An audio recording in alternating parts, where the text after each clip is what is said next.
My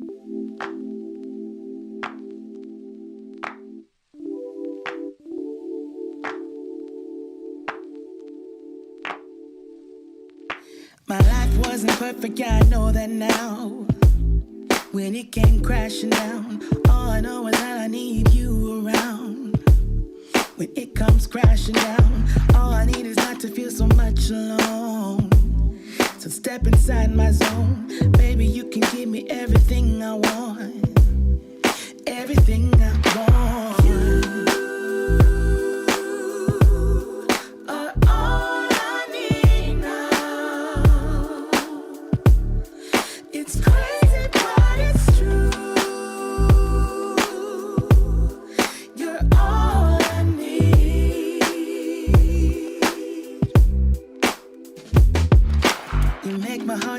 Always dance and sing.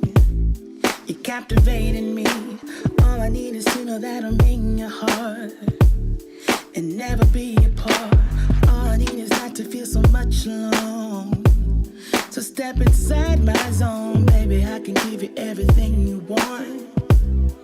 Everything you want.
climbing up 4 walls in my apartment. I can't spend another second with my brain. Gotta get up and get out, but there's a problem. Every time I go outside, I see your face. Wish you could be here right now, lay here by my side. All day, all day, all day. Tell me it's gonna be alright. We gon' work it out. No way, no way, no way. The floor is cold, it chills my bones. I'm all alone. Send me to you. It's been a month since you've been gone. I'm all alone. Send me to you.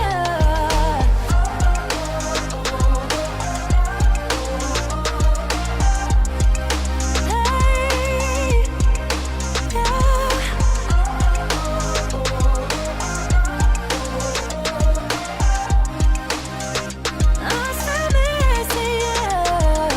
where you at? Where'd you go, babe? Can't you see that I need company? I'm losing it, losing my way. Only get through when it's you plus me. I'm sorry, I'm sorry, I'm sorry. Honestly, can't you just call me? Where you at? Where'd you go, babe? Let me fix my mistakes. Wish you could be here right now, lay here by my side, all day, all day, all day. Tell me it's gonna be alright, we gon' work it out. No way, no way, no way, yeah. The floor is cold, it chills my bones. I'm all alone, stand next to you. It's been a month since you've been gone. I'm all alone, stand next to you.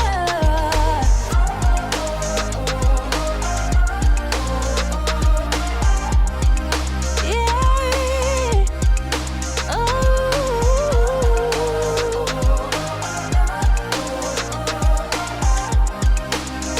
I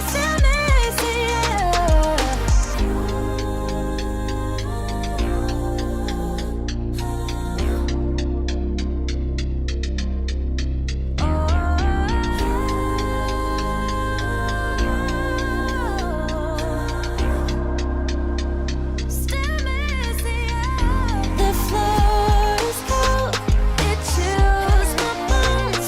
I'm all alone, stand next to you. It's been a month since you've been gone. I'm all alone, stand next to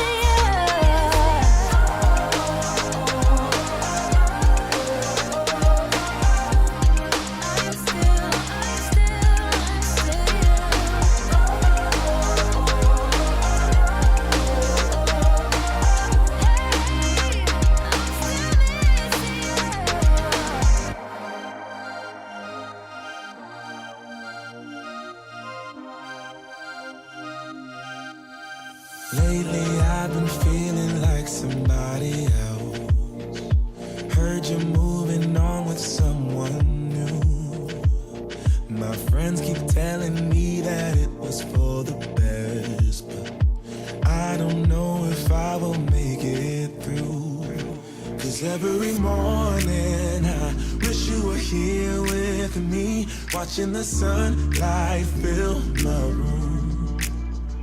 Falling asleep at night, thinking about you and me. Why did you have to be so cruel? I guess I should have known it from the start, but baby, I was so caught up in you, picking up the pieces of my heart.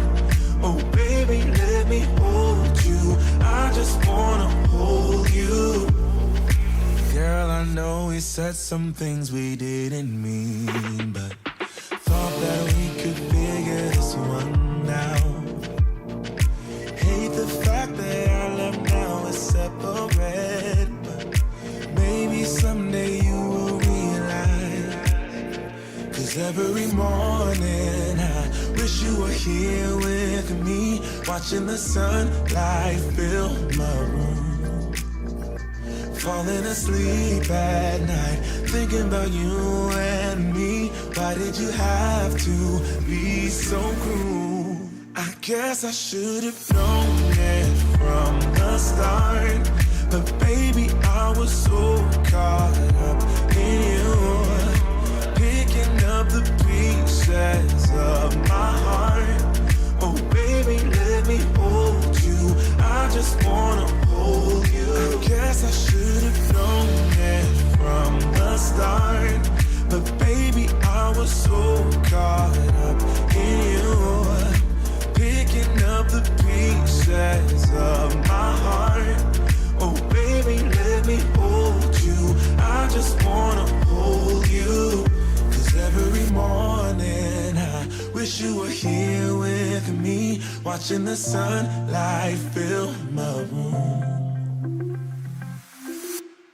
I guess I should have known it from the start, but baby, I was so caught up in you, picking up the pieces of my heart. Oh baby, let me hold you, I just wanna hold you. I guess I should have known it from the start,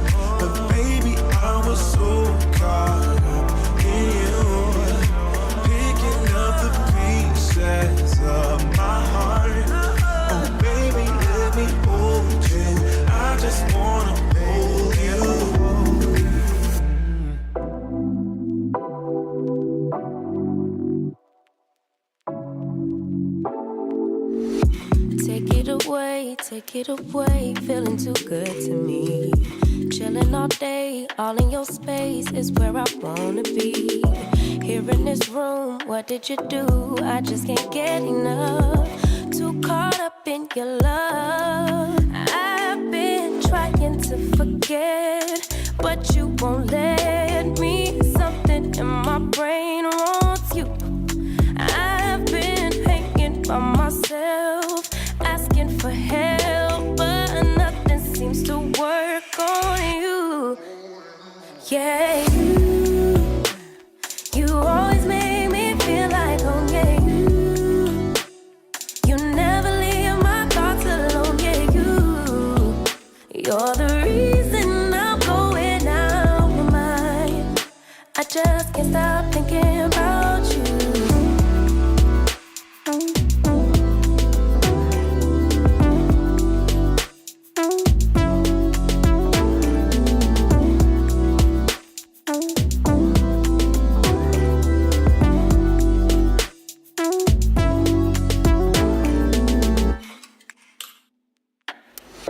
All that I crave when you're away, nights are sleepless.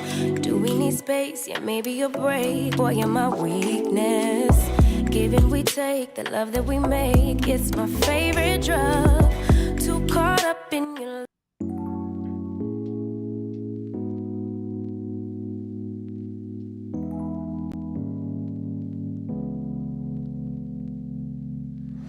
I've been working overtime like crazy, just to show you how I really feel. Haven't had a single day off duty, just to show you that my love is real. Do you even care when I stay? Oh baby, can you even tell? Mic check 1 2. I'm under your spell. Oh baby, I just wanna take another look at you, so our eyes can finally meet.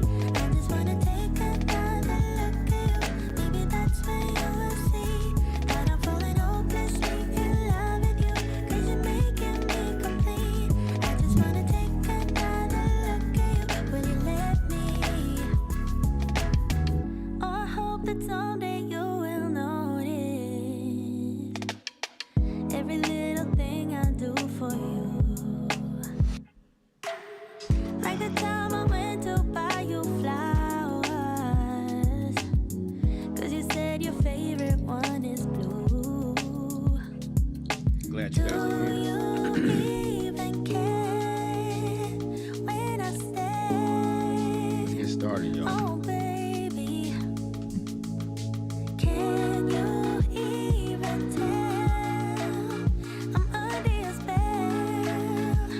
Oh Let's get ready to go baby, live on TikTok. I just wanna take another look at you, so our eyes can finally meet. I just wanna take another look at you. Maybe that's when you will see that I'm falling hopelessly in love with you, 'cause you're making me complete. I just wanna take another look at you. Will you let me?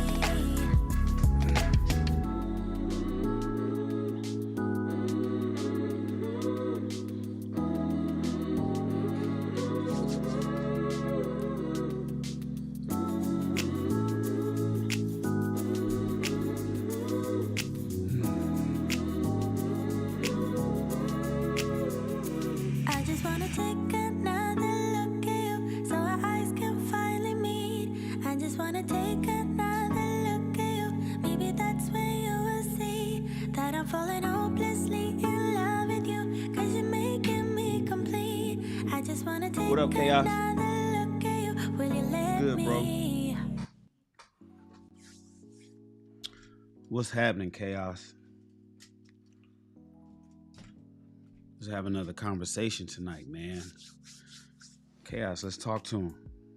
Glad you guys are here. Ladies and gentlemen, welcome to another episode of High Value Shan, where not only Shan a high value man, so is the content. I Appreciate you guys being here.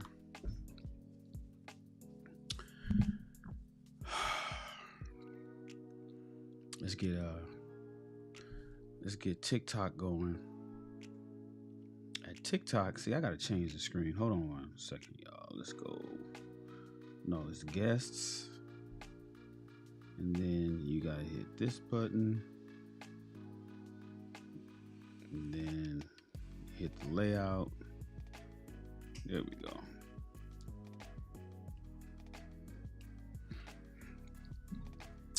Glad you guys are here, man. I am worn out, tired, had a long day today. But we got some stuff to talk about. Let's back this up. He's a little too close. We got a few things that we need to talk about today. Not a few things, just one. Are you married to a hater? Gentlemen, are you married to a supporter? Or is your woman a hater? We're going to tackle something that's wild. Women who hate on their own husbands. Women who hate on their own husbands. What's up, TikTok? I appreciate you guys being here. TikTok, I'm going to fix this microphone system. Right now, I know you can only hear me through this iPhone 15 Pro microphone, but I'm gonna end up running this system over here through the phone so you guys can hear me better. I got the equipment. It's at my studio. I keep forgetting to bring it, but because I want to give you guys some good audio. If I'm not gonna pipe in the video from my camera, which I could do as well, but TikTok put me on a 30-day restriction for studio, so I have to use my iPhone. But there should be no reason why I can't give you fantastic audio. So, hey, Lakeisha. How you doing, Lakeisha? I appreciate you being here. Thank you for the hearts, you guys. We had 141 hearts already. What's up, YouTube? Got my people over here at YouTube. Shout out to everybody at YouTube. I appreciate you guys being here. We're going to talk about haters. Are you married to one? You know, we talk about the divorce rate in America, which is a little over 50%. In the black community, it's a little over 60%, which leaves, 40-something percent left married. But how many people are married and happy?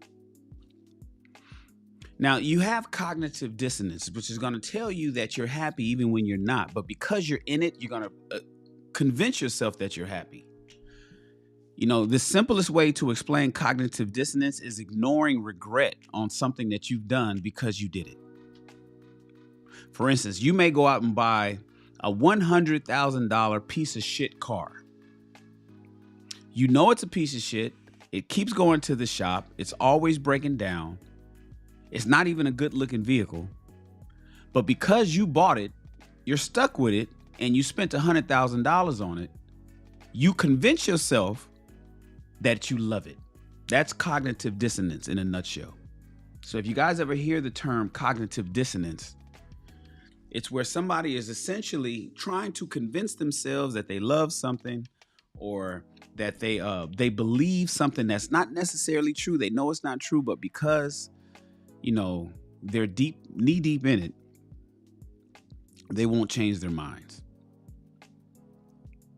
So in marriage, there's a lot of people that's stuck together, can't stand each other,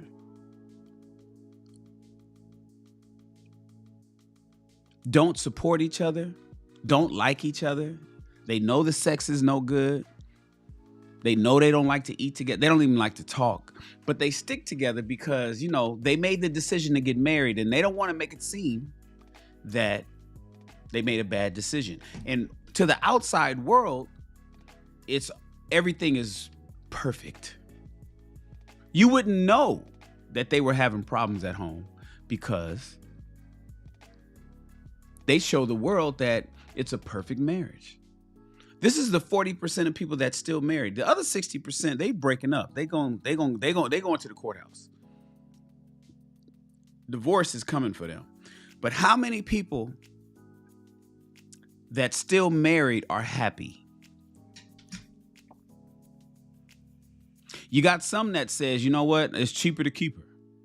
Right? You got some guys, we all know that cliche. It's cheaper to keep her, man. And then we got the ones that, you know, it's too expensive to divorce for him and her.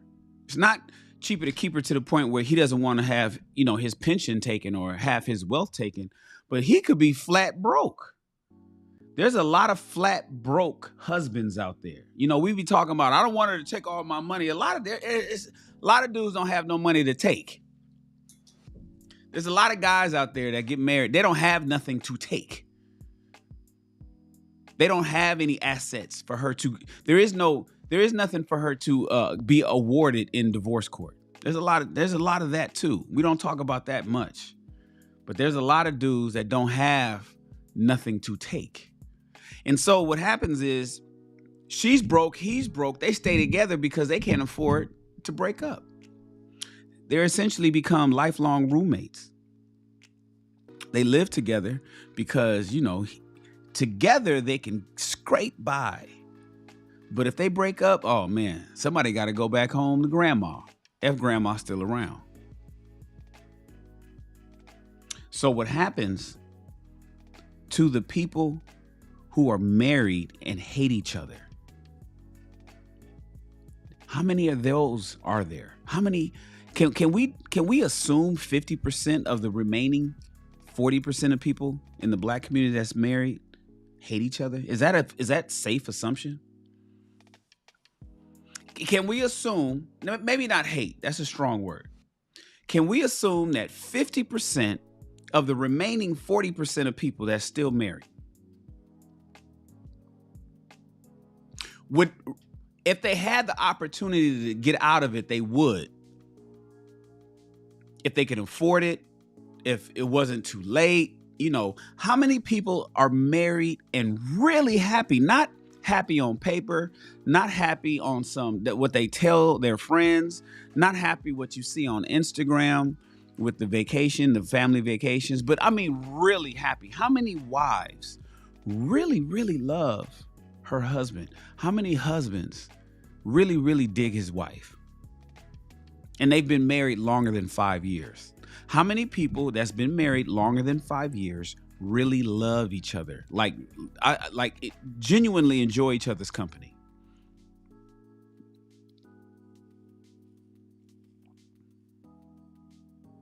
Well, I can tell you this. Tonight we talking about the percentage of people that don't like each other. And I put on here, you know, is your wife a hater? But is your girlfriend a hater? I'm speaking in terms of matrimony, but it could be girlfriend. Is your woman a hater, fellas? Does your girl hate on you? Thank you, Lakeisha. That's right, Lakeisha. Have them tap the screen. Do you know anybody who is married to somebody that hates on them? Can you think of anybody? What up, International Quiet Storm? Oh, late to formation. Don't worry about it. You a leader, so you ain't late. Do you know anybody whose woman hates on your boy? We're going to break it down. We're going to talk about it. And I'm going to tell you guys what to look out for. I've been in relationships where my woman hated on me. In various ways. Remember, I talked to you guys about my failures, not my successes. Anybody can come and talk about how they are winners and always win and always did good and always, you know, I made some bad mistakes, man. I made bad mistakes in life and career, in love, I've made mistakes. I have. And so I like to talk to you guys about my mistakes. And I've been with people who hated on me if I succeeded. We're not talking about women that just nag, that just complain. We're not talking about her, YouTube. I'm talking full-on jealousy, TikTok. I'm talking women who are competing over things like parenting, competing over things like career. I'm talking about women who hate when her husband is right about the weather outside. Is it gonna rain today? And he says, yes, it is gonna rain today. And she says, no, it's not. And if she goes out without an umbrella and she get caught in the rain, she mad at him.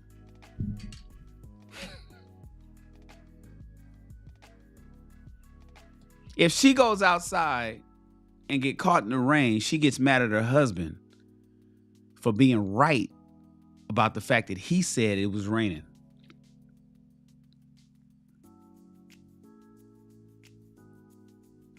Women, there's a lot of women out there who resent their husbands for winning at anything. And we're going to unpack that tonight, and we're going to talk about how you can spot the signs. We're going to talk about how you can spot the signs, because if you're not in a committed lifelong relationship with somebody, I want you to have this discussion. And if this is something that's prevalent and continues to happen, you may need to jump ship. And if you are in a marriage and you've committed to somebody, you may need to rewrite your contract. I talk about that all the time. Husbands and wives sometimes need to rewrite their contracts. Have you guys ever read the book, The 4 Agreements? I talked about this about 2 weeks ago. You got to rewrite your contracts with some people to establish new rules. Doesn't matter how you've been doing things. This is how you're going to do things from now on. You may need to rewrite your contract with your wives, fellas. So there's a trap. Which one do I want to attack? Competition. Competition. There are women who are in competition with their man. Some wives are not teammates. Can you believe that? Can you imagine marrying somebody who's not your teammate? They're not team you. Can you imagine marrying somebody who is your rival? Or somebody who becomes your rival, who comes to be your rival. Maybe they were your teammate at one point, but they became your rival over time.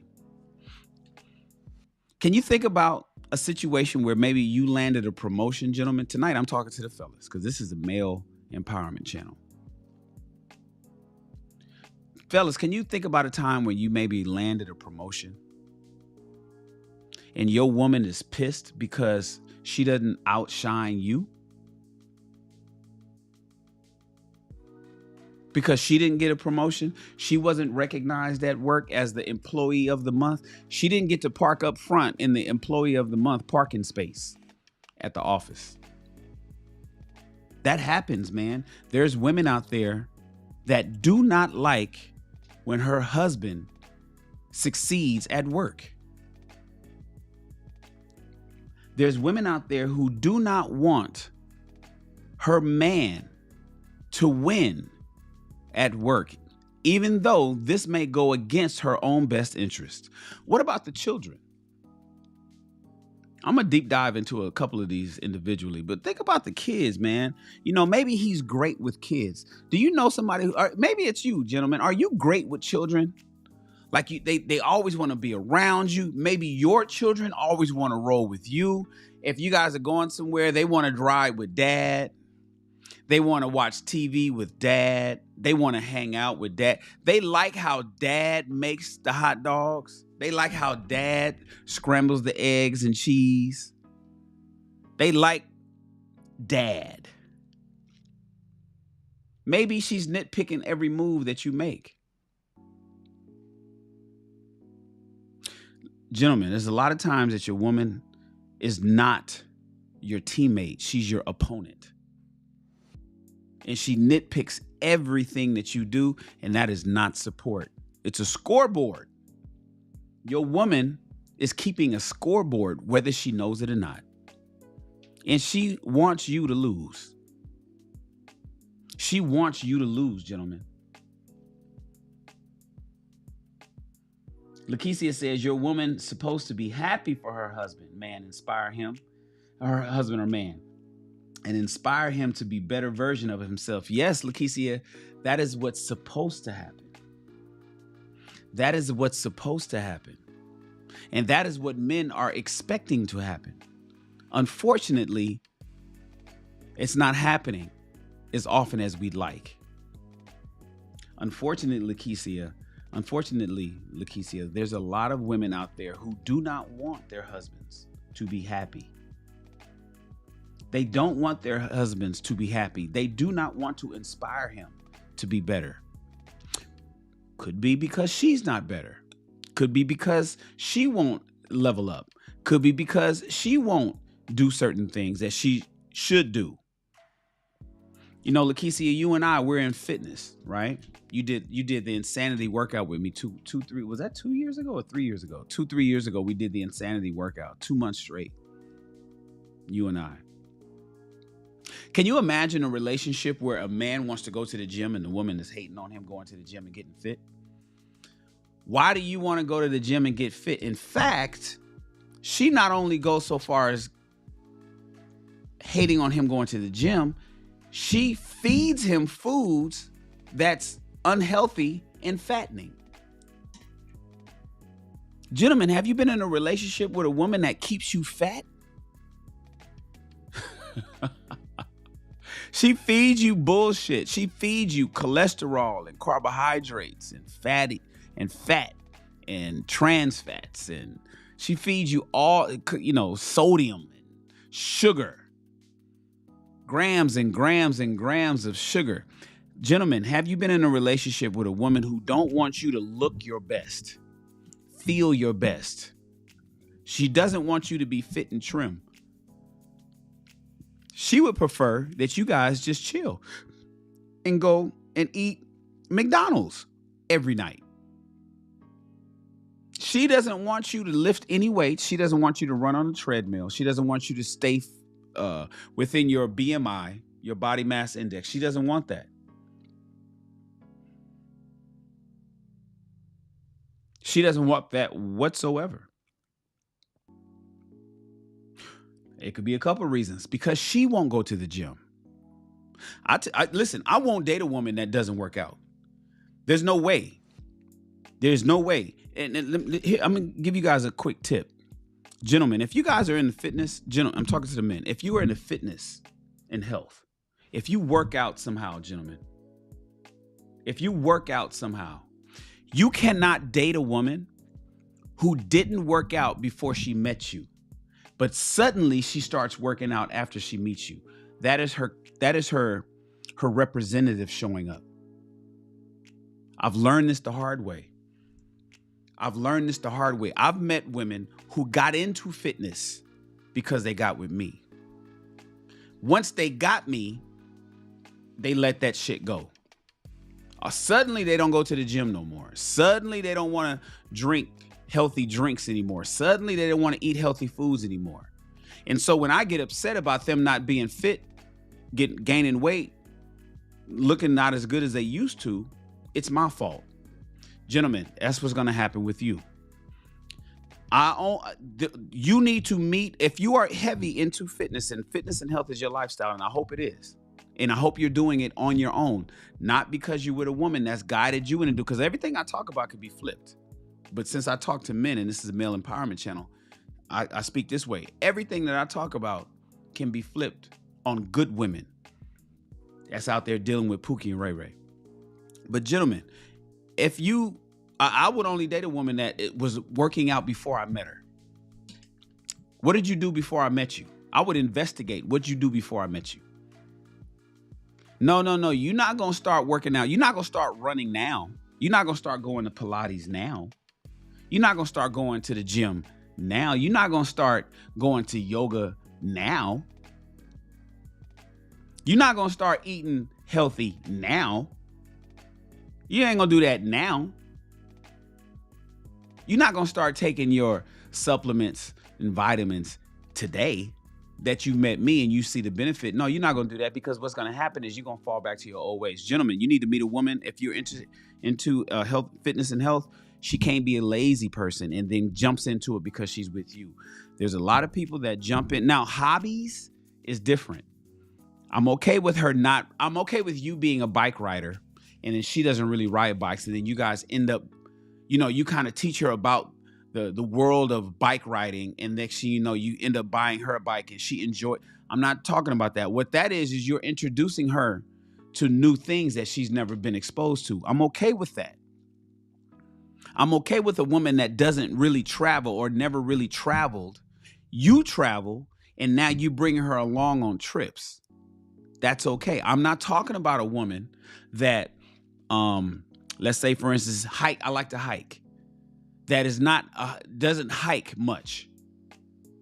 Never hiked maybe. But now that you've introduced her to hiking, she's suddenly a hiker. I like to camp. I like to snowboard. Maybe you introduce your woman to snowboarding, or you introduce her to skydiving, or maybe you introduce her to hiking. You introduce her to, to plays, maybe stage play, live stage plays, things like that. And then she picks up on that and she enjoys it. Those are hobbies that she didn't do prior to you, and you've introduced her to that world. That's okay. That's totally okay. Fitness and health, on the other hand, there's no excuse for anybody that's over the age of 18 that shouldn't be doing some sort of fitness regimen. Every 18-year-old or older should be doing some sort of fitness regimen. That's including you too, fellas. That's including you too. They say black don't crack. I say yes, it does. If you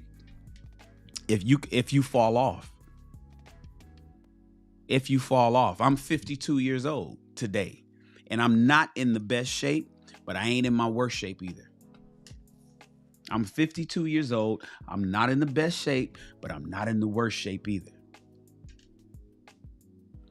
I got people that I went to high school with that's younger than me, that today they look like they got one foot in the grave.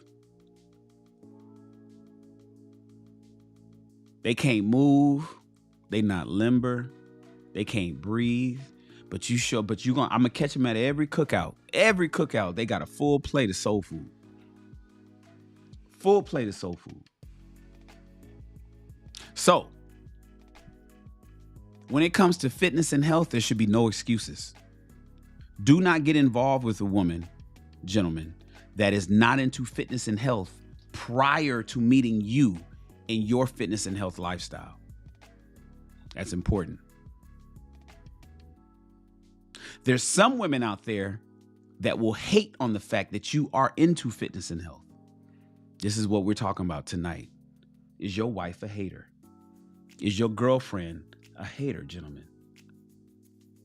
Does she hate the fact that you go to the gym and you're there for an hour or two and you working on your body and you doing cardio and you lifting weights and you becoming strong and you getting your core stronger and you burning fat off your body and you staying healthy and move. You want to move.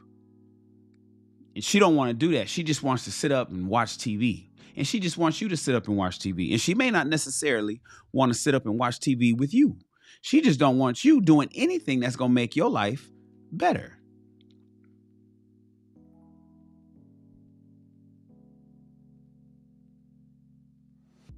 Some women, wives and girlfriends,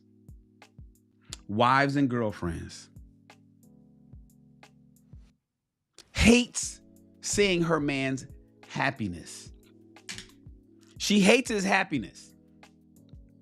We've seen some of the video. You know what? I'm gonna post some videos on my Instagram. I don't know if you guys are following me at Instagram or TikTok. Follow me at both. It's my name, Shannon Rawls. But some women can't stand to see a man happy.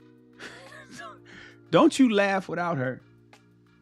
Hey, light spiritual warrior. Hey, light spiritual warrior. No, I'm using hate. Hate is a strong word. I like the word hate. It's a strong word. It nails the point better than dislike. Tonight we're gonna use hate, and then you could pull back. You know, I'm a film producer. In acting, when you have an actor, like spiritual warrior in the film industry, what you want is an actor or actress that delivers their lines too strong, so that the director can pull them back. You never want to deal with an actor, or I typically never hire actors who I gotta pull the character out of them. I gotta pull. What up, Sir Hale? My man Sir Hale's in the house. It's good to have you here, bro. I miss you, man. I haven't seen you since Atlanta, when we went to Atlanta and we had our conference in Atlanta at the Hyatt Regency with all the bros. It's good to see you, man. Shout out to my man Sir Hale Speaks. So in acting, like spiritual warrior, when you hire an actor or actress, you want somebody who's so strong and delivers extra, because you can pull him. You could tell him, hey, but tone that down some, tone that down, bring that down, take it down a notch, take it down a notch. It is like, it's so frustrating trying to get an actor or actress to pull the character out of them who's not strong. They talk too soft. They're not animated enough. They don't have the right mannerisms, and so they don't move. They don't have any of the movements down right. They don't project loud enough. You always want to use somebody strong and pull them back. That's how I feel about the words. I know dislike is better for you, but tonight we're going to use hate. And then from there, you can deduce, you could eat the hay and spit out the sticks. You could take it back. I don't want to use the word dislike tonight. We're going to use hate. Is your woman a hater? Is your woman a hater? That's what we're using tonight. Now, some women hate when her man is happy. Hey, Priscilla, thank you for the gifts. Appreciate you, Priscilla. Some women hate that her man is happy. Don't you be sitting up on your phone laughing at something. Oh, you better, boy. You ever seen a guy that lights up, man? He picked up a new hobby, or he gets like a big win at his job or at work, and his wife's face sours up. Gentlemen, does that happen? Have you ever been with a woman, or are you currently with one? If you give her it, because you may not want to give her any good news today. You may not want to give her any good news. Oh, you know what's interesting? Sir Hale is here. He gave a seminar in Atlanta. That's what I was just talking about. I haven't seen him since Atlanta 2 years ago. Rewriting the marriage contract. He discussed with men that some men need to rewrite the contract with their wives. That's what I was just talking about 10 minutes ago. This is something that Sir Hale taught to a room full of men. But some women do not want to see a man happy. Do you know, or are you in, or can you relate to this? Can you relate to being with a woman when you give her some news that it's not about her. It's about you this time. You're talking about something that made you feel good, or something that made you laugh, or something great that happened to you and it brought you joy and happiness. And then her face is like, Her face is like, yeah. That's a hater vibe, man. She can't stand you thriving unless she's the star. The center of attention, it has to be her. And if it's not her, she has a problem with that. Your joy is a threat. And she'll kill it if she needs to keep the spotlight. She'll kill it to keep the spotlight. What up, Clifton? Glad you're here. Thank you for the likes, you guys. Lakeisha, I know that's you hit me with all them likes. At the 2.3K. I know that's you. I appreciate you, though. Gentlemen, when you're happy and she's mad, she doesn't celebrate your wins. She doesn't celebrate your happiness. Is this you? Are you watching this video? Maybe you're not catching it live right now. You're watching this as a replay. Can you think of a time that your woman scrunches up her face when you tell her something good that happened to you that does not happen, or it does not have anything to do with her? It has nothing to do with her. All this happiness and joy lands squarely on your shoulders. It's about you. It's about your edification. It's about your advancement. It's about your joy. It's about your greatness. Whatever it is, it has nothing to do with her. Nothing. Does she celebrate that? Or does she think, does she scoff at the idea of you winning in some capacity? Is she why, it's no big deal. And let's not talk about the power struggle with children. I told you guys I was going to touch on these things. Maybe you have children with a woman. Hopefully she's your wife. But maybe she's just your baby mama. Maybe she's just your baby mama. Maybe she's your ex-wife. And you discipline the kids. You see, I put a post up yesterday that's gone viral on, where did it go viral on? On Threads. It's gone viral on Threads. It posted it yesterday, and it was a woman that was doing a TED Talk talking about the statistics of a man and a woman. Shout out to Theo Waff in the house. My man Theo's in the house, my business partner, with the super chat.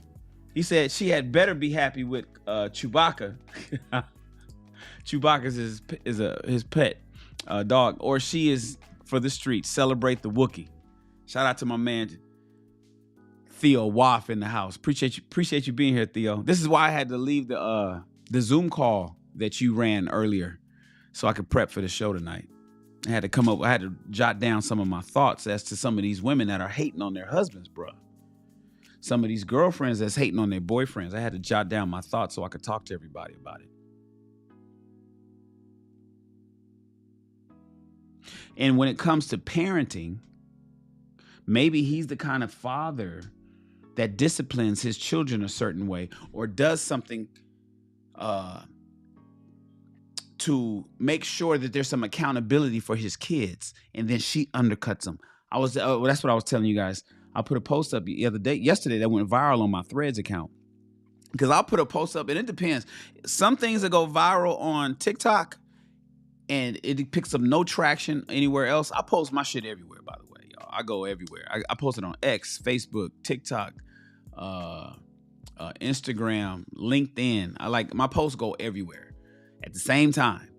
And some places it'll go viral and it'll be dead in the water somewhere else. Well, yesterday I put a post up that went hot at Threads. They talking about it now. They're killing my phone because the notifications is just firing off. People sharing it and posting it and talking about it. It's like a couple thousand or something like that. But it's a woman that was giving a TED Talk talking about statistical chances of children being successful, or basically not being bums, rather. And she was saying that the statistical chance of a man raising children by himself is equivalent to a man and a woman raising children by himself. Basically, if you raise your kids with a husband or the man and a father in the home, statistically, the children that's just raised by their father alone will have the same statistical chance of success. Then she compared and contrasted that to women raising children. And she mentioned on how 80% of the men and women in prison are raised with no father in the home. She was being nice by saying no father in the home. She didn't want to just say by a baby mama or a single mother. That's what she should have said. But she was a woman and she was being nice. So she said, the statistical chance of somebody, being in prison is like 80% if they had no father in the home. Why don't you just say, if a kid is raised by his mom or a single mother, he has a chance of failure in life, a substantially higher chance of failing in life. Not all. In intellectual discussions, some not all goes without saying, so we don't have to say that. But the point is, maybe you have a hater of a wife or a girlfriend or a baby mama, gentlemen. Maybe, just maybe you want to discipline your children to hold them accountable so they can learn something or do something or become something better when they get older. And then she undercuts you. She sweeps your feet. She undercuts everything. She unties the shoes that you tied. She unties the knots that you put in place to make sure your kids are successful. Maybe you plan a fun day, a fun vacation day. Maybe you guys are going to the beach. Maybe you want to go bike riding. You want to go, maybe you guys are going to, go to the park. Maybe you guys, going to go to, I don't know, Magic Mountain or Six Flags. or Disneyland or a water park, some sort of amusement park. And she tells you that you're doing it wrong. You pack it wrong. You bought the tickets wrong. Everything you're doing is wrong on that fun day that you planned. She's hating on everything that you're doing with the kids. You guys seen that video of that man that was in a bumper car with his child? I should be bringing you guys visuals. I should just be hitting the button and then fucking letting you see this stuff. But I know y'all saw that video. That young man, it was his time. It was dad's time of their agreed time. But he took the kid to a not an amusement park, but what do you call it? Where they have the Ferris wheel and a fair. He took the kid to a fair. And she was recording him sitting in a bumper car, and the baby was sitting on his lap and having fun. And she came up and said, "What are you doing here? Why are you here? You know you're not supposed to be here." Now, maybe it's a court order that he's not allowed to have fun with the kids. I don't know. I've never heard of that, but maybe it's true. What up, Dub Will? Dub Will's in the house. Maybe it's court ordered that a father is not supposed to have fun with his kids. Maybe it's court ordered that the father is not supposed to go to an amusement park without notifying and getting approval from mom. I have no idea. All I know is that in this video, that man was sitting in a bumper car, like the bumper cars that, at the fair or a festival or amusement park, sitting in the bumper car, and the baby was in his lap. And she was like, "What the fuck are you doing here? You're not supposed to be here." There are women out there that do not want the man to do anything right for the kids, because it's not about the kids. It's her really needing to be a better parent like he is. Even if it fucks up the family dynamic. Quick gift vote ended. I don't know what that means. Let's restart it though. Oh, Lakeisha did something.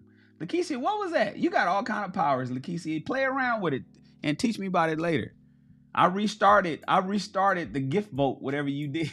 So, my bad, because it covered up, so I didn't know. My bad. DMX. I know you're not saying I look like DMX. I look like a whole lot of other people besides DMX. I ain't never heard DMX. Yeah, play around with it, Lakeisha. Haroon said I look like DMX. Listen, there's women that do not want you to have fun with the children because you have more fun with the kids than she does. The kids want to hang out with dad and not her.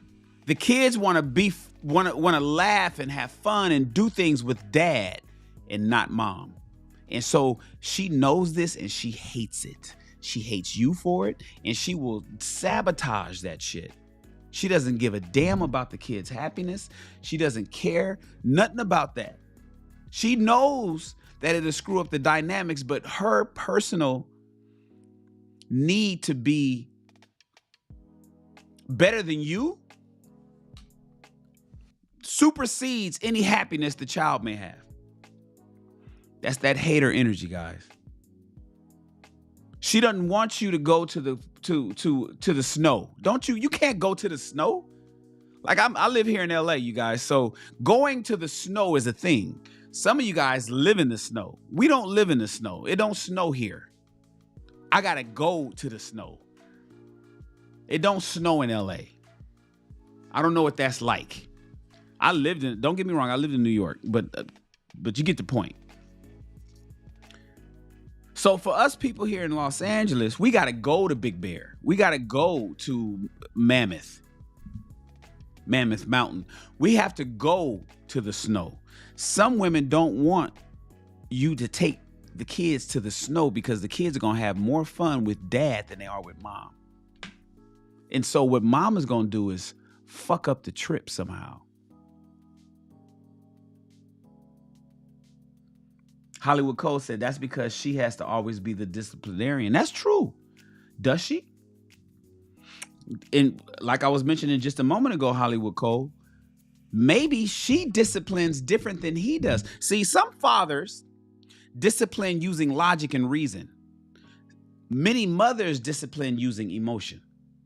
So when a father disciplines using logic and reason, it's about making sense so the kid understands what they did, and the punishment is commensurate of the offense. You know, it matches basically. It's not just fucking losing your mind and going off and then whooping kids' ass and being all pissed off and being upset about some shit, and because she can't keep her emotions under control. Oftentimes, fathers will discipline more effectively, so it sticks better with the children, and she can't stand that. Excuse me. She can't stand that. She can't stand the fact that when the kid did something wrong, spilled something in the kitchen, put a hole in the wall, in the drywall,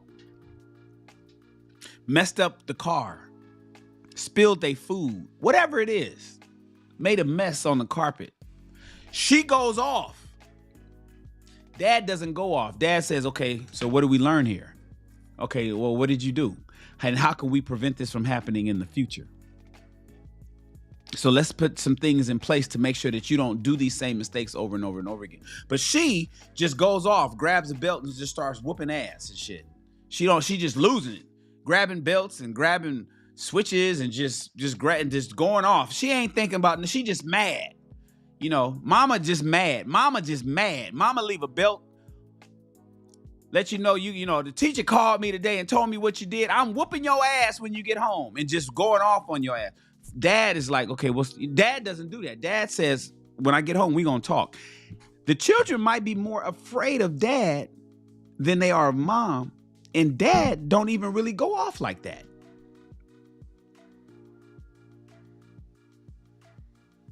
Dad don't even go off like that. She hates that. Does your woman hate the way you discipline your children versus the way she disciplines them?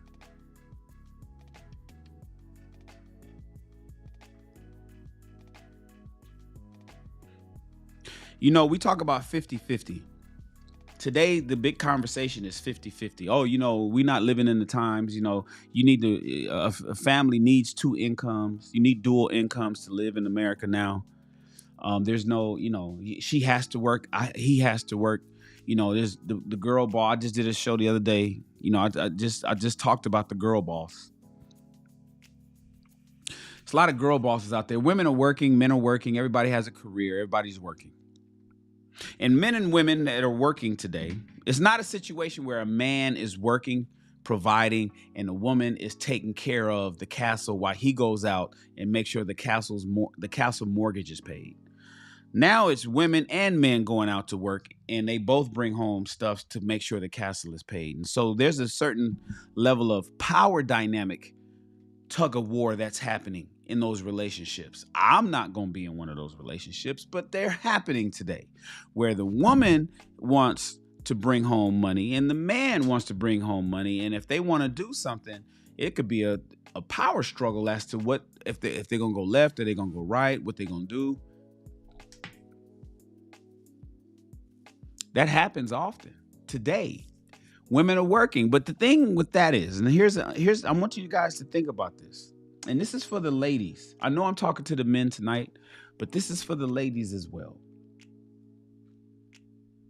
Career envy cuts deep. I would argue that the most competition that a woman has with her man is over career. It's not over strength. It's maybe, I would argue that intelligence is probably second, but it's not typically first. I would argue that it's not about the children first. It's career.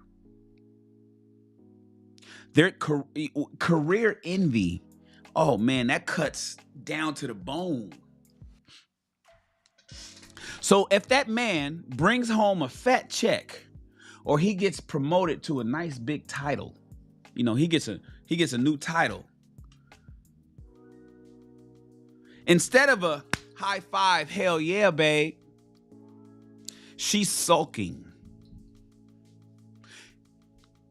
She may give you a high five on the surface, but she didn't want to do that. She didn't want to congratulate the fact that you brought that bread home. Because that money is essentially somewhat sort of, it's power. And she don't want to give you no power.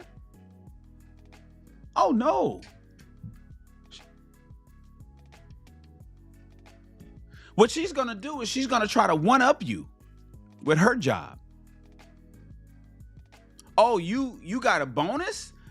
You got a Christmas bonus from, so now she's mad that she didn't get a Christmas bonus, or maybe her Christmas bonus isn't as big as yours. Maybe her Christmas bonus is not as big as yours. And she's mad about that. She's not proud of you for getting a promotion at work, and she didn't get one. And you know what happens? Let me tell you something. This is why I say this is number one, because I've seen it. She's plotting to outdo you. She's saying, oh, you got to, now she's going to work harder or do whatever she needs to do at her job or in her career to try to one up you. Because in her mind, it's a race. The success in the family becomes like a fucking battleground. It's not a shared W. It ain't a shared W. Together, you guys are, you win, I win. This is not the Titanic, you go, I go. This is oh, damn. You got promoted? Oh, let me see what I can do. Okay, hold on. This happens often, you guys. And I want you to ask yourself, is this happening to you right now? Think about it.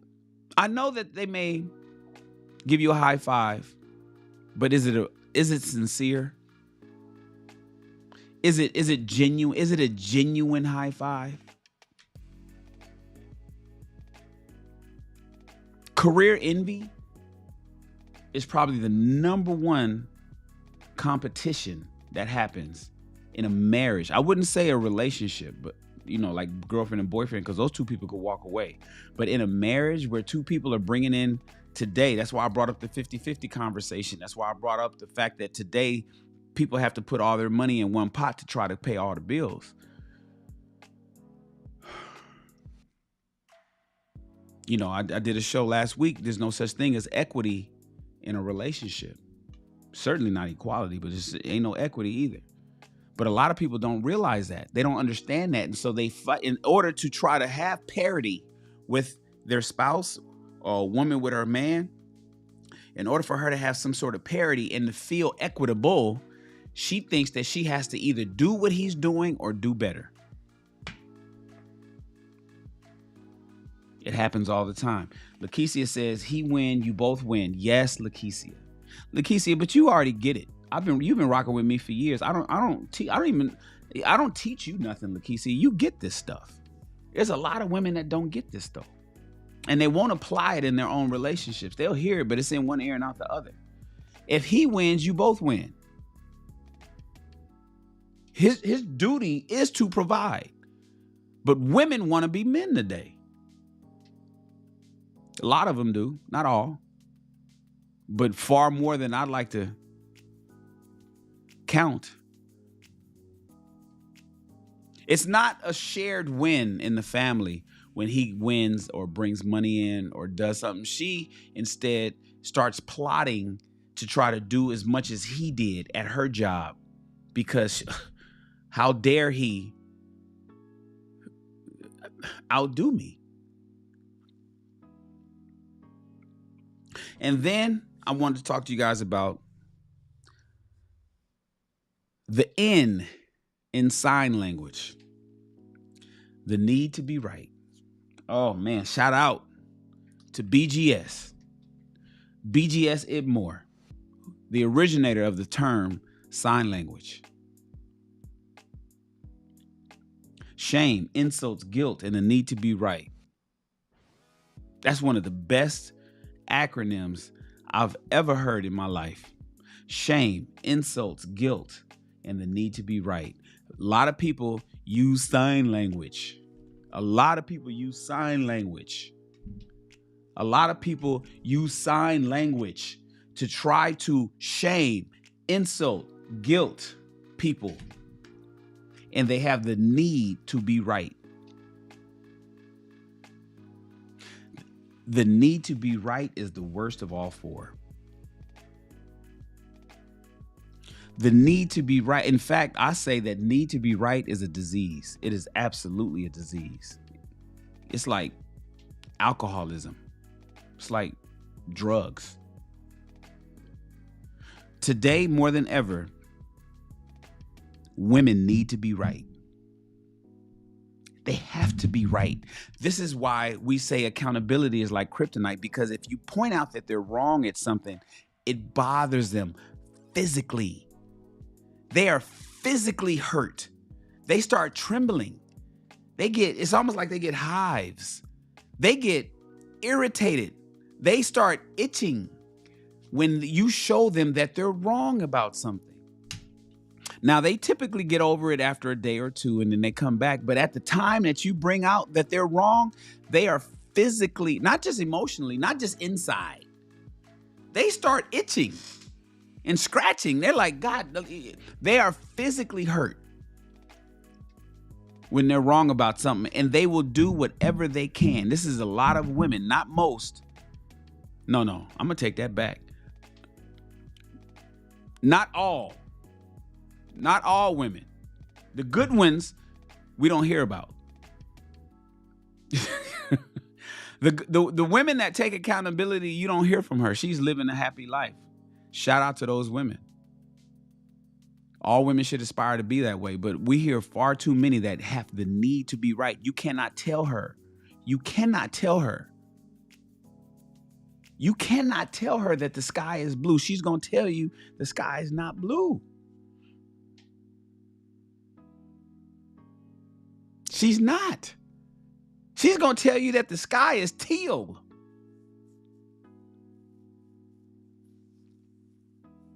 The need to be right every argument turns into like a MMA cage match. It feels like you in a UFC battle.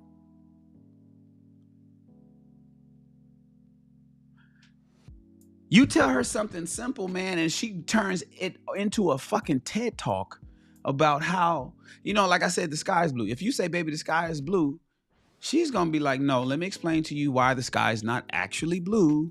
It's not blue. It's teal. And, it's a shade of teal. So let me explain to you colors. And colors, the way the color spectrum works is, so there's 19.7 million colors that we can identify with our eyes. There's about 30 million colors that we can. And so when you look at the sky, I know you think it's blue, but it's not. You're wrong. I'm right about, and then you be like, baby, it's blue. The sky is fucking blue. Like the sky is blue. If you say we should go left because, it's too much traffic if we go right. You guys are in the car together and then she wants you to go right. But it's too much traffic because you just came from that way. So you say, no, baby, we need to go left.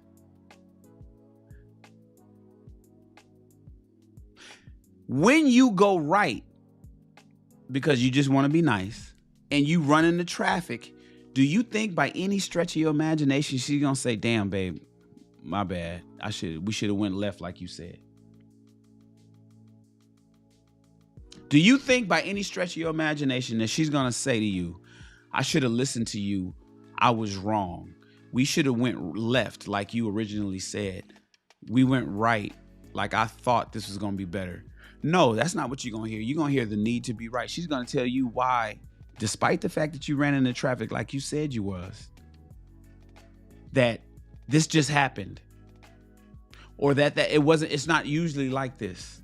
Or that you shouldn't have changed from the middle lane to the left lane, but because you changed lanes, that's why you got caught. It's going to be some fucking reason why you are wrong, gentlemen.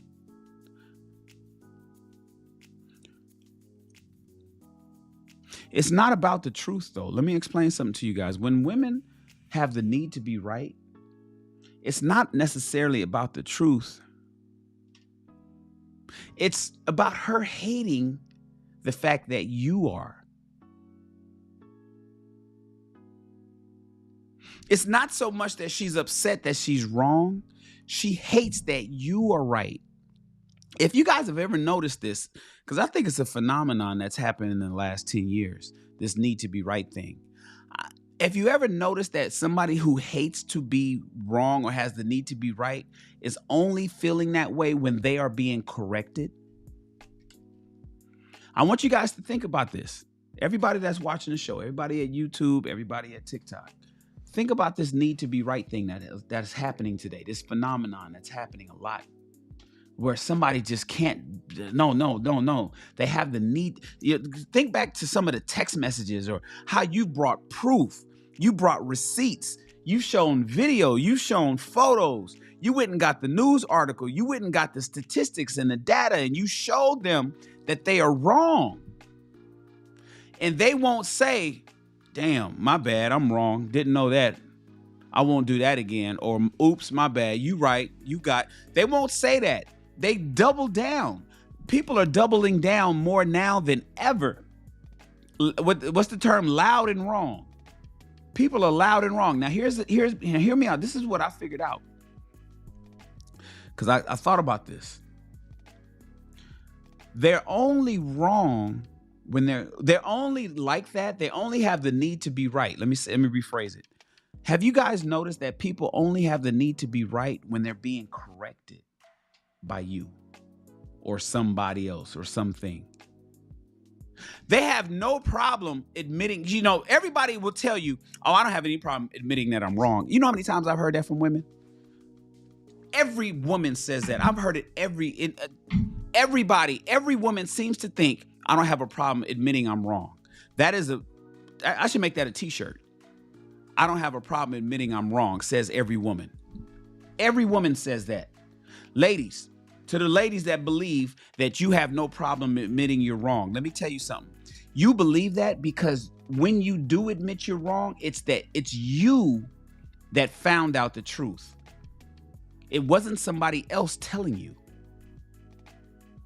It was not somebody else showing you the stats and the data and the proof. It was you discovering that you were wrong. And so the only person you can argue with is you, so that at that point, you have no problem saying, oops, I done found out. Say, for instance, you were driving by yourself and you wanted to make a mistake. You wanted to go right and you made a mistake. You'll say, damn, why did I do this? I knew better. I should have known better. Hold on, you guys. TikTok is asking me to make sure I'm still here. It's always, oh my God, I knew I shouldn't have done that. I put in too much salt in whatever you're cooking. Or I know I shouldn't have bought that. Or I knew I shouldn't have invested in, or I knew I shouldn't have bought these shoes. I knew they wasn't going to fit. I don't know why I wouldn't bought them online. I know I need to try my shoes on in person, but I bought these shoes online and now they don't fit. I knew I was wrong. You're only wrong, and you only admit that you're wrong when you yourself is who corrects you. Ladies, you only admit that you're wrong when you discover that you're wrong. But oh man, let somebody else tell you you're wrong. Think about this, everybody. I've unpacked this a long time ago. I bet you a lot of you guys have never heard this before until tonight. Think about this. The people that have the need to be right only have the need to be right when somebody else is correcting them. It's when somebody else is showing them, when somebody else is giving them some guidance or correction, or telling themselves about themselves. I tell people all the time, I'm a mirror. I'm just showing you. Whenever you show somebody themselves and they don't like what they see, it's only because it's you showing it to them. It's you showing it to them. When they see themselves from showing it themselves, they don't have a problem.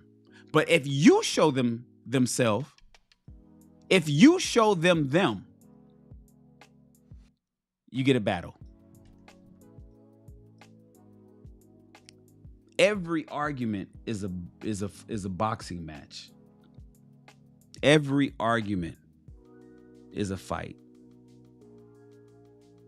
She hates the fact that you will have the last word. Typically, the person I believe in right and wrong, by the way. You know how people say, oh, you know what? There's no right and wrong. That's bullshit. People say some of the dumbest things to make them feel better. Like, what do you mean there's no right and wrong? Hey, you goddamn right. Of course there's right and wrong. Yes, there's right and wrong. What are you talking about? There's no right and wrong. It's only opinion. No, motherfucker. There's right and wrong. I believe in right and wrong. And get me involved in your discussion, because people call me sometimes and get me involved in it. Sometimes they call because they think I'm gonna be on their side. Some people call because they really want to know the truth. And I say, oh, you know what? I know you family, but be prepared for me to check you. Even though they're not my family, I will tell you that you're wrong. I have no problem. The truth is what matters. That's what the red pill is about. I'm going to show you the truth. The truth is all that matters. I don't give a fuck about your feelings. I do not care about your feelings. Your feelings are inconsequential to me. The only thing that matters to me is the truth. And when I show you the truth, one of you are going to be wrong if you don't believe it. It's just that simple. 1 + 1 I cannot imagine 1 + 1 ever equal 3. So when I do the math, when it equals 2 and you've been saying it's 3, you're wrong. And the person that said it was 2 is right. There is a right and wrong. Now, with that said, when you show somebody that they're wrong, do they accept the new information that you've given them, whether you bring with them, proof, or as we call it, receipts? If you bring them stats and data, do you bring them indisputable, evidence to show? Or do they double down? Or do they start to, gaslight? Do they start to deflect? Do people start deflecting and start talking about other shit or talking about what you did? Do they gaslight and tell you how you tripping and you don't know what you really talking about, or you didn't see what you said you saw? You're crazy.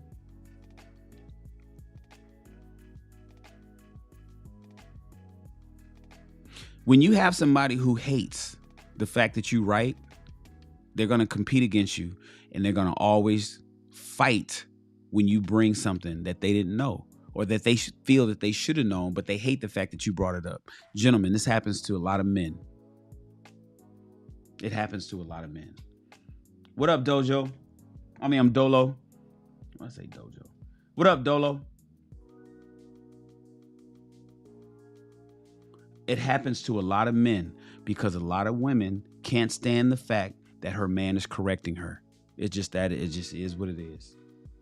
Ladies, a lot of you ladies cannot stand the fact that your man is correcting you. You can't. You'll hear it from yourself. You may even hear it from your, I don't know. I don't know the experience of woman to woman or, like mother to daughter. I'm not really sure about that. I just know men to women. I could speak on that one very well. T Vibe says it's cool to correct, but correct with grace. Listen, T Vibes. When you're wrong about something and you don't want to be wrong, the delivery is always going to be violent. When you don't want to be right, when you don't want to be wrong, when you have the need to be right, any delivery that a man gives you on correcting you is going to be bad. I've discovered that. I know a lot of women say, just talk to me nice. Talk to me nice. Hold on one second, you guys.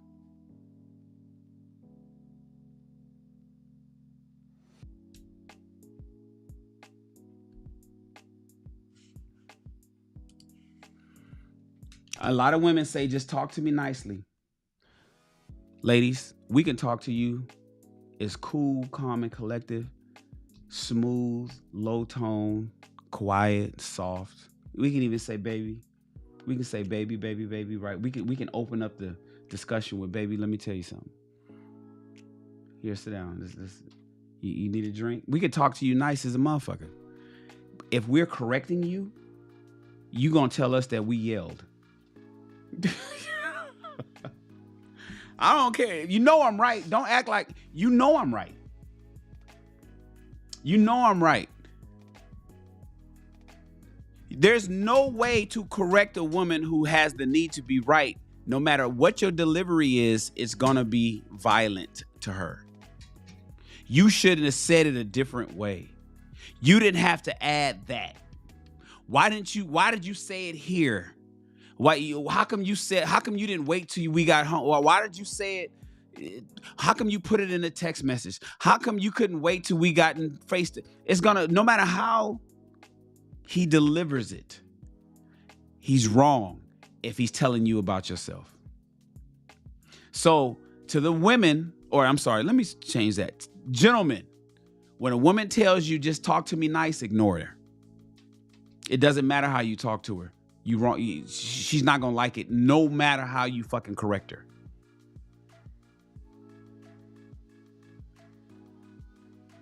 No matter how you correct her. Ree says right and wrong is subjective. That is crazy. So what you're basically saying that there's no such thing as objective truth. See, this is what I'm talking about. She says right and wrong is subjective. It is subjective.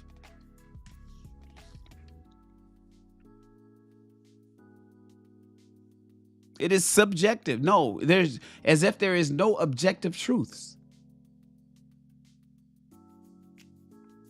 You don't in science. Ree, you don't get to have a subjective opinion on, let's say, gravity. There's no subjective opinion on if the world is round. There's no subjective opinion on if, tobacco is good for you or not. There are objective truths, whether we like it or not. Everything is not subjective. There's some things that are facts. There are facts. And even in communication, there are facts. Because what you're saying is, if I come to you and I say, hey, I just want to have a conversation with you, you're going to say, I don't like you yelling at me. Why are you yelling at me right now? And I'm like, well, what do you mean? I'm not yelling at you. Yes, you are. In my opinion, you're yelling at me. Ree would say, in my opinion, you're yelling at me because you came to me and you start talking like this, because I could have went even lower. I could have talked lower. And since I wasn't speaking at a whisper, talking at a normal tone is considered yelling to some people who has an opinion or has the feeling that that's yelling. That's bullshit. No, there's an objective truth to yelling. There's an objective truth to having a conversation. Like Ree says, we don't yell in my household. Well, subjectively, the other people in your household may feel that you guys do yell. But objectively, maybe you guys don't. I would argue that you guys don't yell in your household. But then if you are saying that right and wrong is subjective, then you can't say that. So, well, wait a minute. Now, we also don't tone police. Well, who? Women or men? We shouldn't tone police. But that's the point, ladies and gentlemen. When somebody is telling you that you're wrong, it doesn't matter how you deliver it. They're not going to want to hear that. Not when they have the need to be right. Not when they have the need to be right. And this all boils down to resentment, you guys. Gentlemen, if you are married to a hater, if you're dating a hater, if your woman is a hater, gentlemen, your wins, your laughs, you know how men say our peace, your peace, right? She hates it because it's not hers to control. It's just that simple.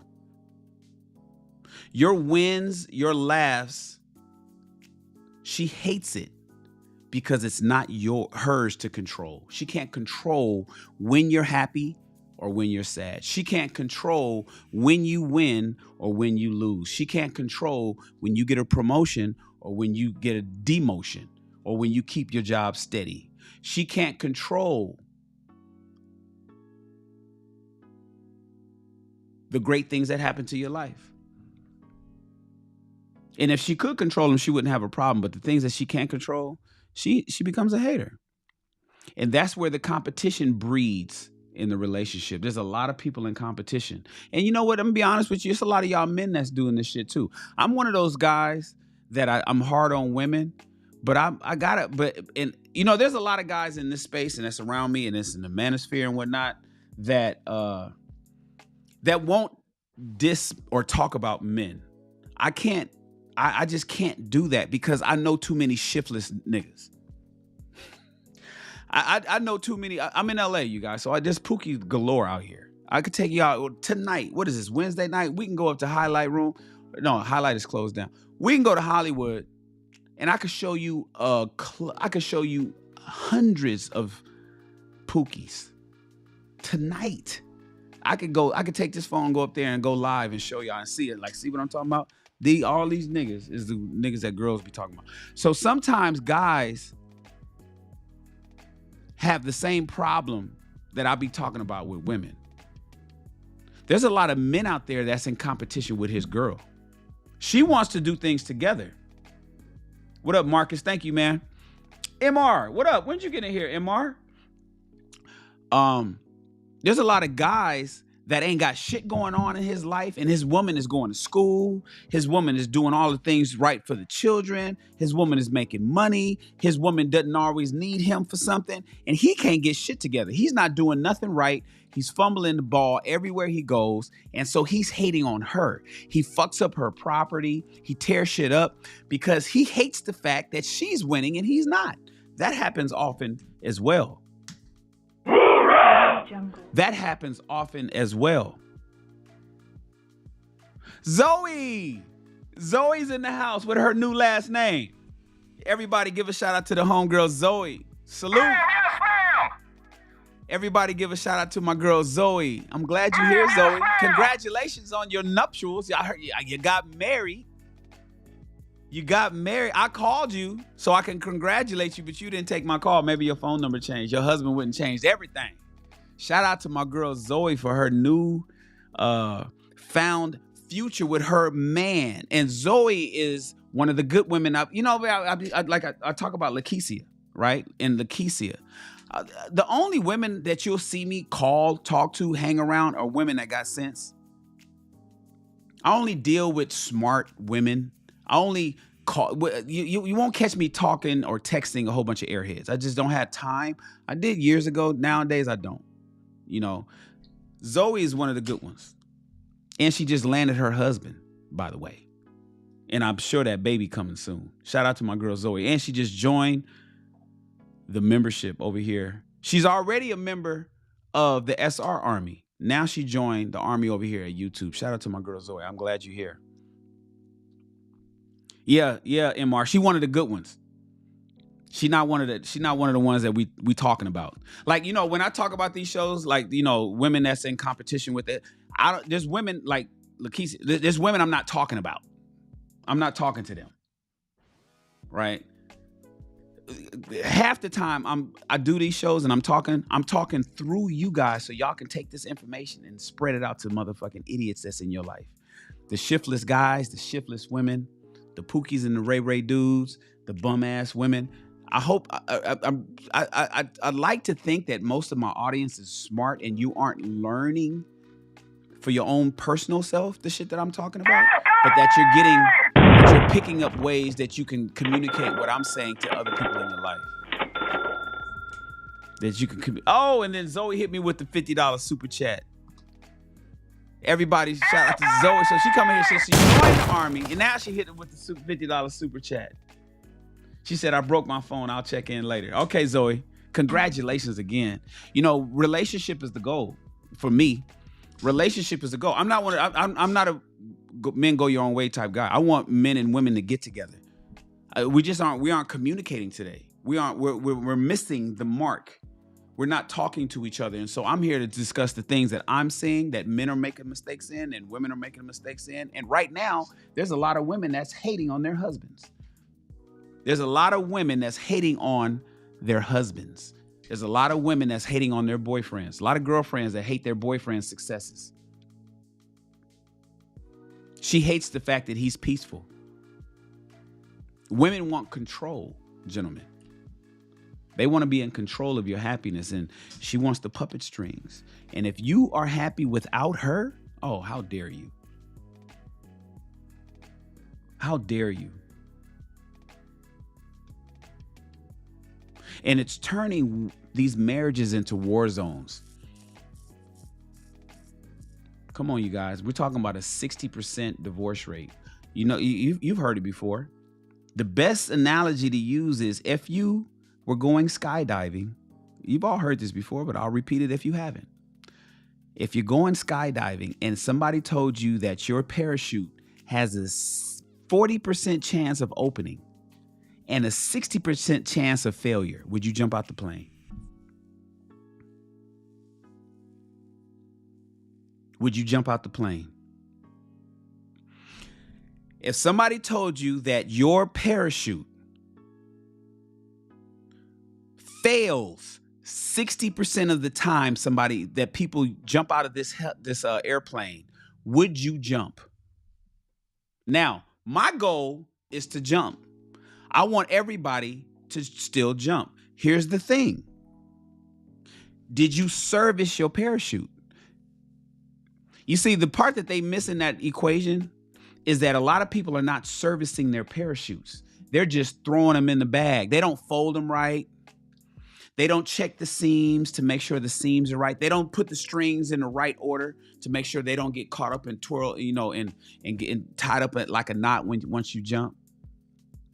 They didn't check to make sure the backup parachute was packed properly. They don't do any of the things, any of the, as we call it in the military, the PMCS, the preventative maintenance checks and services. PMCS, preventative maintenance checks and services. They didn't PMCS their parachute to make sure that it operates properly when they jump out the plane. A lot of people are just getting married or jumping out the plane. They just grab their parachute and they just shove it in the bag and say it's gonna work. And so that's why I have shows like this. That's why people like Zoe, good women like Zoe, is even here listening. Newly married. She's been married less than a month. Because I don't want Zoe to ever become a woman that hates on her husband. I want Zoe to teach other women to not hate on their husbands. And so,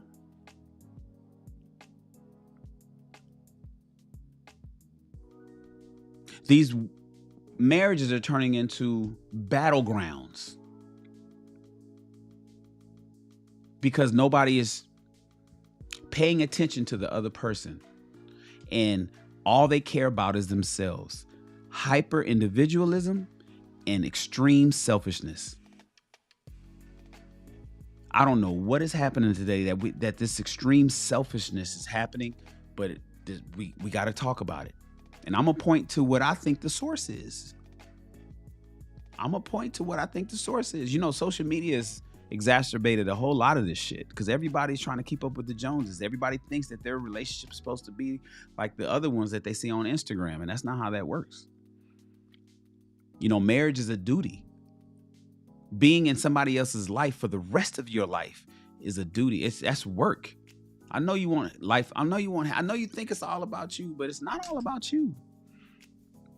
It's not.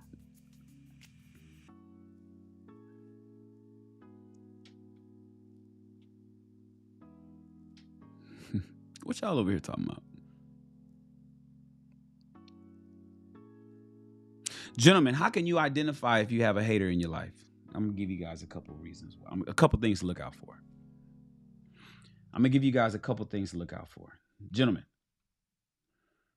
Oh, what Ree saying? Ree and T-Vibe. Y'all over here having a whole good conversation. Shout out to Ree and T-Vibes over at TikTok.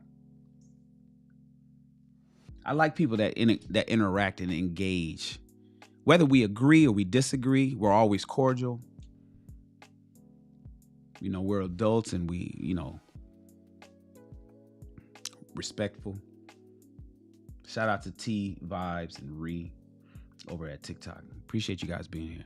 Listen, gentlemen, what can you pay attention to? How do you know if you got a hater in your midst?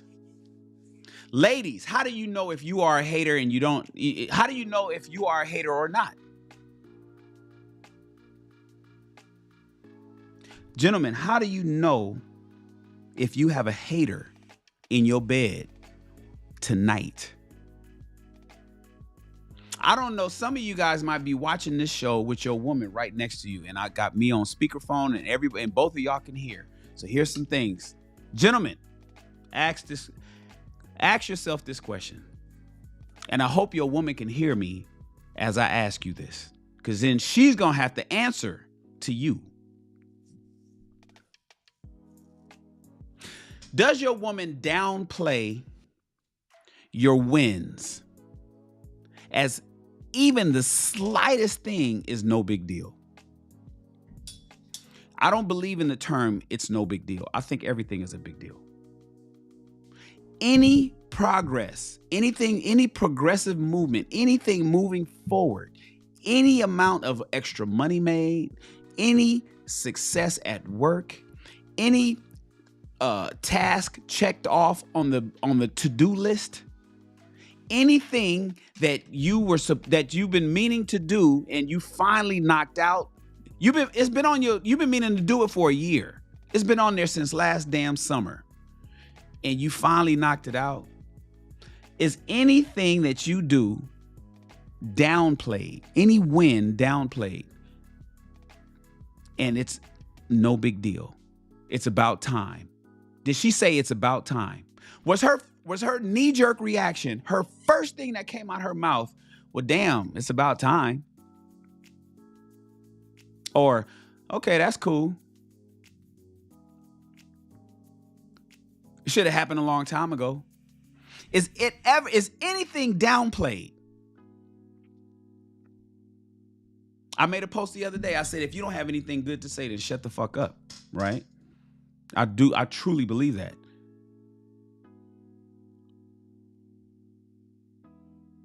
Did you finally fix that slow leak, that drip, drip, drip in the guest bathroom? And then she's like, oh, should have fixed that a long time ago.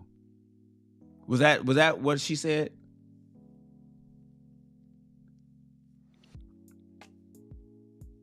If you have any wins, gentlemen, any wins of any significance, actually, it doesn't even need to be significant. It could be at any level. If she downplays any progress whatsoever, I don't care what the percentage is, even 5% positive movement, you have a hater in your bed. You have a hater in your bed. Here's another one. That's number one. I just want you to think of that. I want you guys to think about it right now. Damn, I did get that. I did find $1 on the street. I did get a promotion. I did something happen good for you. You lost a pound. You may be on your weight loss journey and you lost a pound. You didn't lose 10. You didn't lose 15. You didn't lose 20, gentlemen. You lost 1. And it could be just because you took a dump. And you told her, babe, I was 263. I stepped on the scale. I'm 262. And she didn't clap. If she said some shit like, well, you only lost 1. If she says only 1, damn, I thought she was going to lose more than that. You have a hater in your bed. You got to be careful, brother.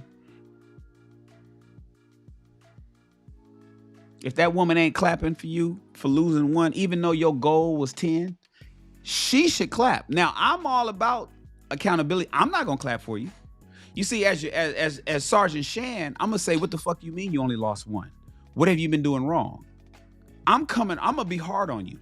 Me. That's why we typically need men to, iron sharpens iron. If I know that you 263 pounds and you only 6 feet tall, so I know that your ass is supposed to be 180 pounds.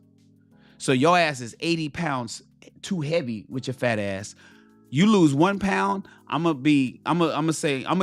crack a smile, and then I'm gonna say, what's going on? What's taking so long? That's me. But your woman that you lay with, the woman, your rock, the one that you are supposed to grow old and die with, she needs to celebrate every fucking win that you have, small or large. Leave the shit talking to guys like me, to the homies, to your father. Leave the shit talking to your coach. But your woman should celebrate every win that you get. That's number one. Guys,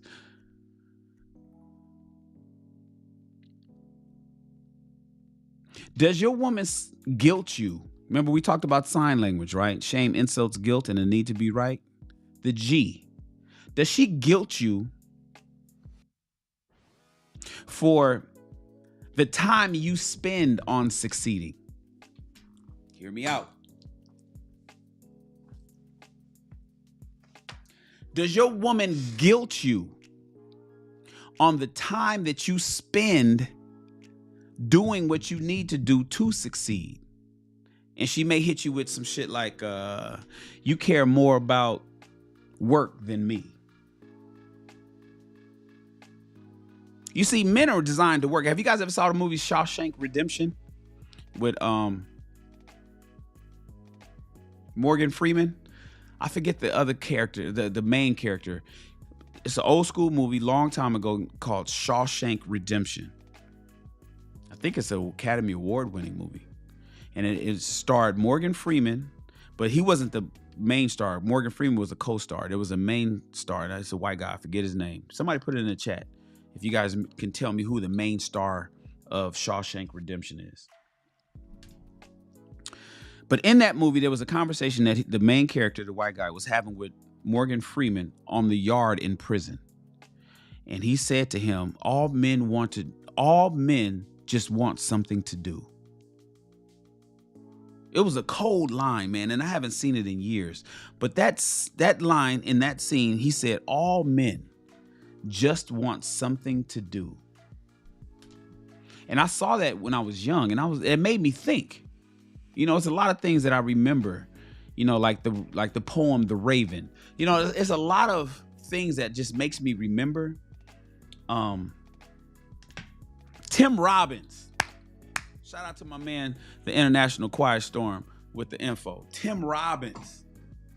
I told you I got some dope ass friends. Tim Robbins and Morgan Freeman in the movie Shawshank Redemption. If you haven't seen that movie, watch it, man. It's, oh God. Talk about, see, I don't want to talk to you guys like a film producer. More often than not, watch drama movies for the learning aspect of it, not the entertainment. When you guys watch a movie that is that's rock solid in the genre of drama, it's not a comedy, it's not a rom-com, it's not an action film, it's not a science fiction movie. It's a drama movie. What's up, nephew? Watch the dramas for the message that you can learn from. There's typically a message in there that a lot of people don't pay attention to. Go watch Shawshank Redemption if you guys haven't seen it. I don't even know. It might be available right now. You know how movies come and go on Netflix or come and go on Amazon Prime. It might be available now for free. It might be $1.50 or some shit, or $2.99 on Apple Movies. I don't know. But watch Shawshank Redemption. If you haven't seen it, watch it for sure. And if you haven't seen it in a long time, get a refresher. That movie got so many goddamn gems for men, particularly. There was a scene in that movie where he said, men just want something to do.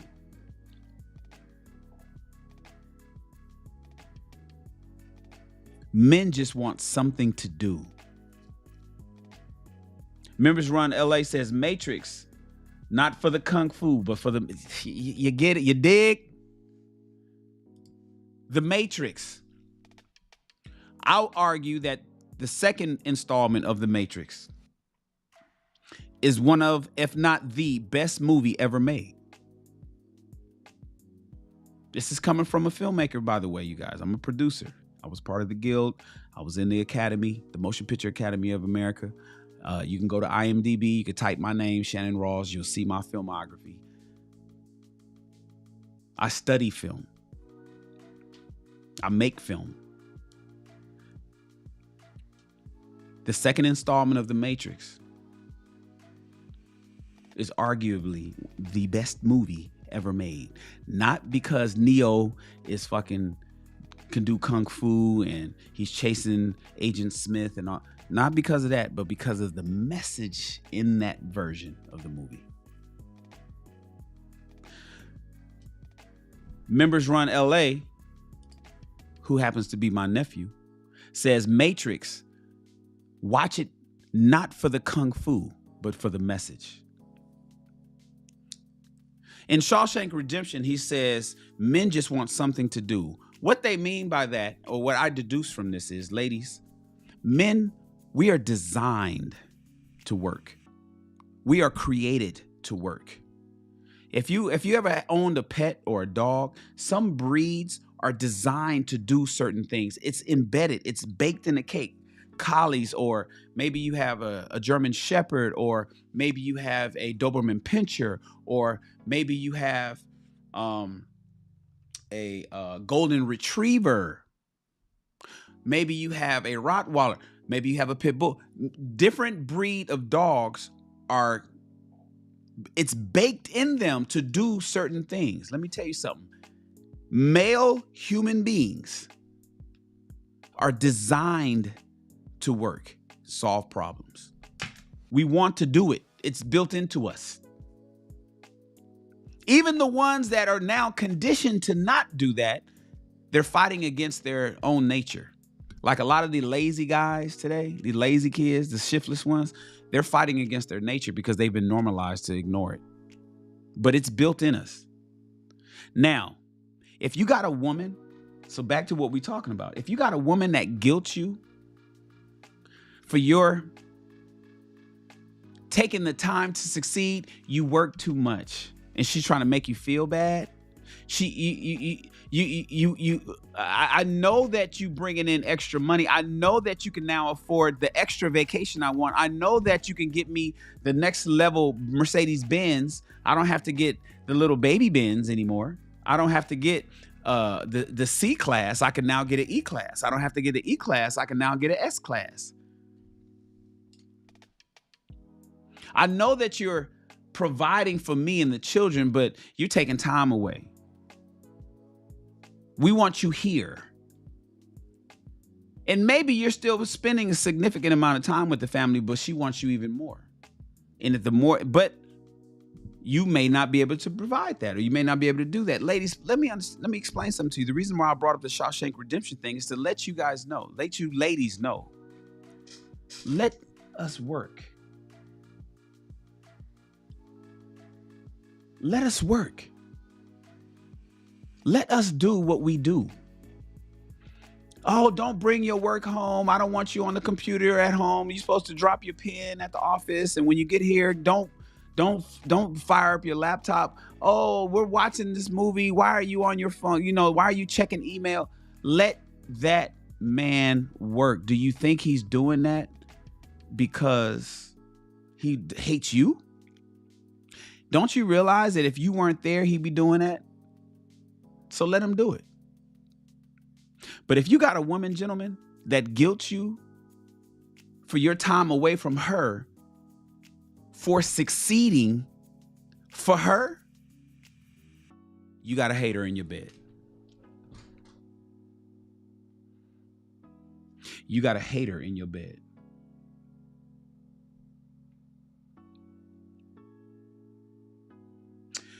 Thank you, Lakeisha. Lakeisha, you late.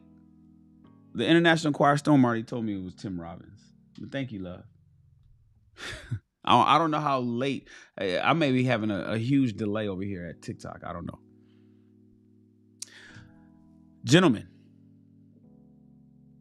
if you are ever, here's another thing. Here's another indicator that you got a hater, that you married to a hater or you dating one. If your woman flips out that you're happier than her. This is pretty obvious, but I had to list it. And if she claims that you're selfish because of your happiness. Now understand something. What I mean by this is whatever it is that makes you happy excludes her.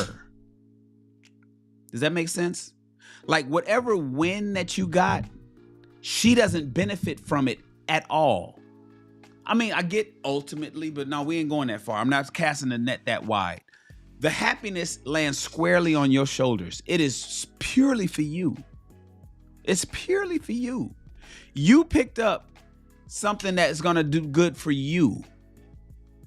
You were blessed with a brand new wallet. She benefits zero by you having a new wallet. Whatever it is that makes you happy or some sort of happiness that lands on your shoulders that she does not benefit from, if she flips out and she calls you selfish because of it, you're sleeping with a hater. You're sleeping with a hater, gentlemen. Now, this is going to be tough because a lot of the wins for men is an indirect win for his woman. You make more money, typically you're going to bless your girl with it somehow. You know, that all that means that her fucking, you know, Mother's Day gift is going to be better. Suddenly her birthday gift is going to be better. You get a promotion and suddenly she gets to go on better trips.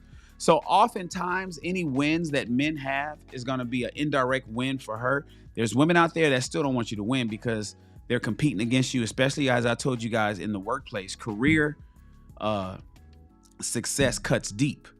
However, if you have a win that your woman does not benefit from and she doesn't celebrate like it was hers, you got a hater in your bed.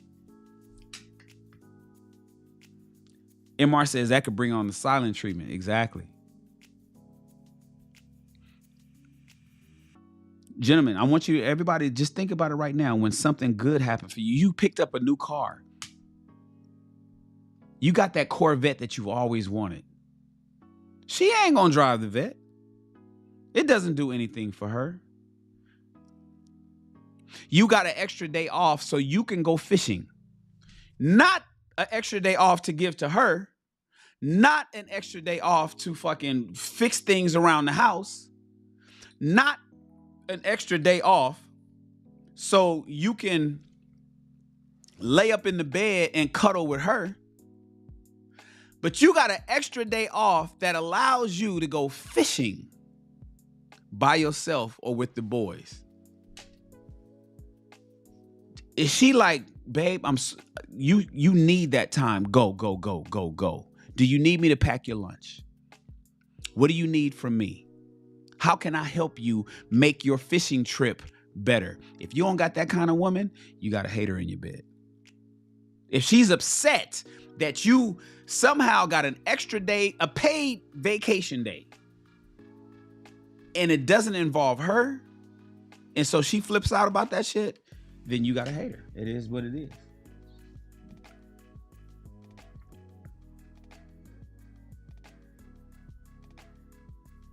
Gentlemen, I want you to pay attention to that one. Think about it. Let me give you guys 5 seconds to think about a time that you got a W and it was only a W for you. What did she do or what did she say? Just think about it.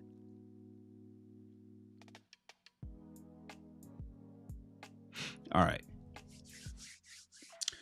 Gentlemen, does your woman compete over dumb shit?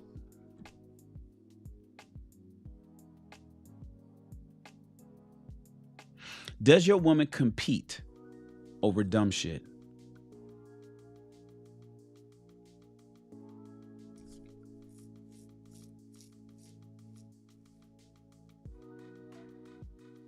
Does your woman compete over who makes a better steak?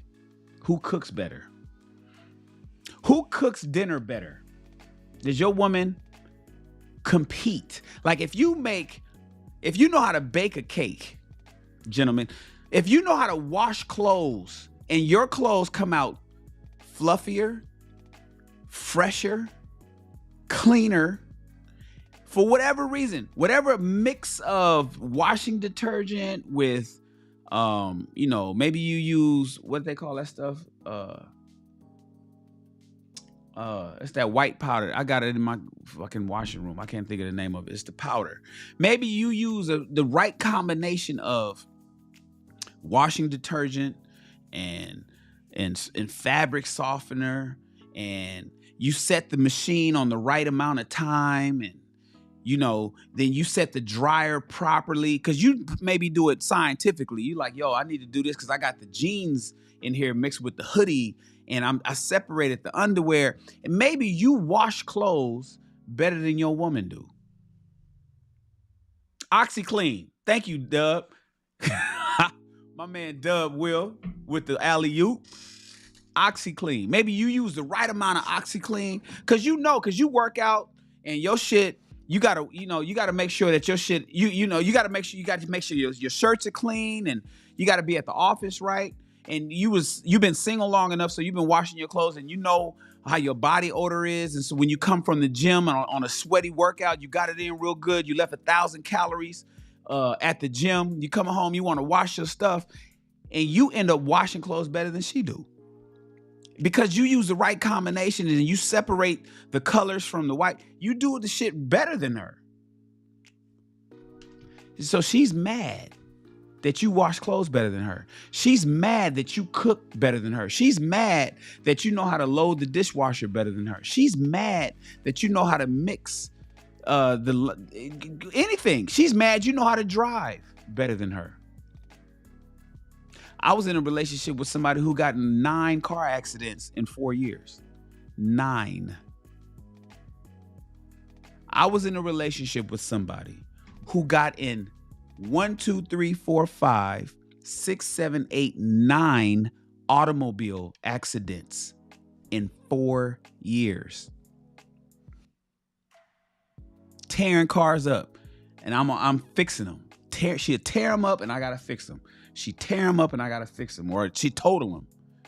It's levels. It's been fenders. I got it. Fender benders to the cars totaled. 9 accidents. Some women hate that you know how to drive better than her.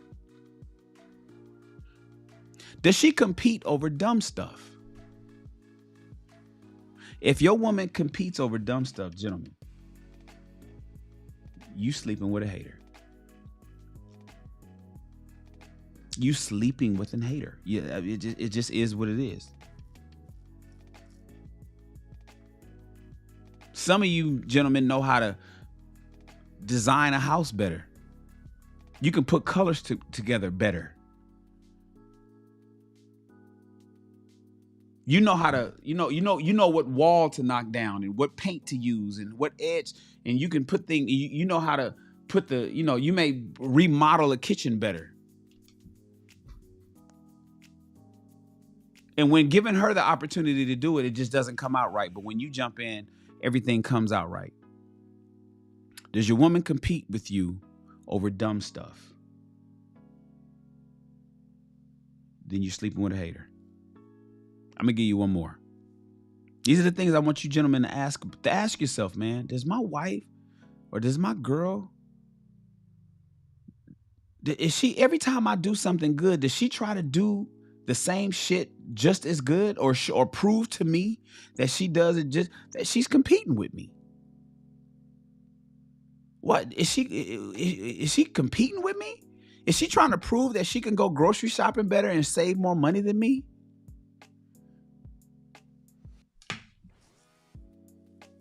If you find your woman always competing with you over little, small, stupid shit, you gotta hate her. Gentlemen,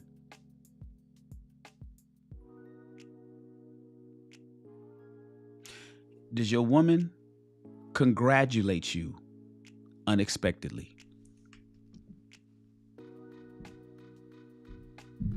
Here's a big one. This is one here. Does your woman congratulate you unexpectedly?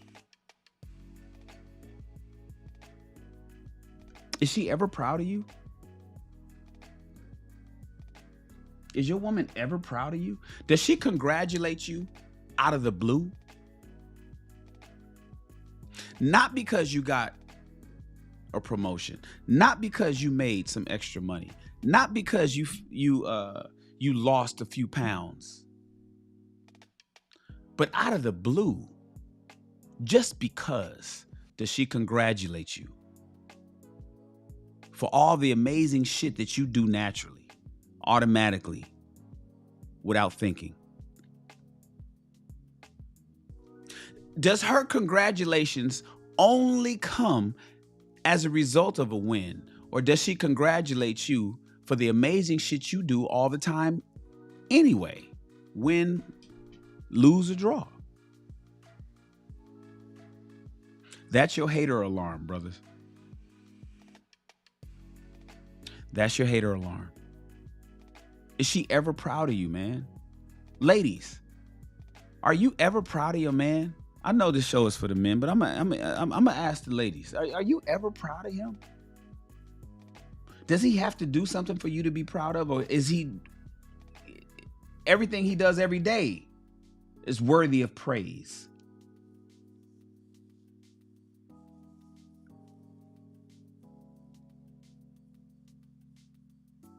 These are questions I want you guys to ask yourself. These are questions I want you guys to ask yourself. Men, you are not a punching bag.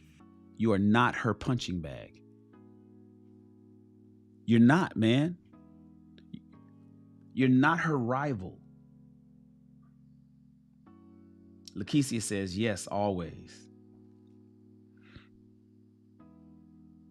If your woman is hating on your grind, if your woman is hating on your joy, if your woman is hating on your manhood, if your woman is hating on your masculinity, if your woman is hating on your happiness, call it out, man, or walk away. This is I'm speaking, not walk away to the husbands. I don't want you to walk away. I'm sick of, we need black love, but you could, every one of y'all better call it out. If you were dating somebody that does these things, you need to walk away. Don't get locked into that. Don't get locked into that. I do believe personally there's a ton of good women out there. It's a ton of them. It's a ton of them. You just got to find her. Leave the ones that are headaches and heartaches behind. Leave her in the rearview mirror, bruh. Walk away from that woman. If you married, this needs to be a conversation. You need to call it out and you need to rewrite the contract between you and your wife. You need to rewrite the contract between you and your wife.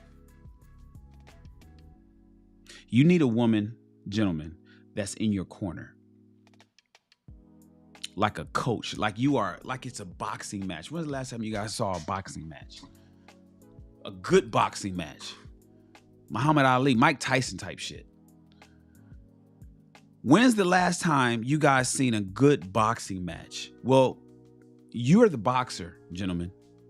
You're the one out there throwing punches, ducking, dodging uppercuts, moving left, moving right, good footwork.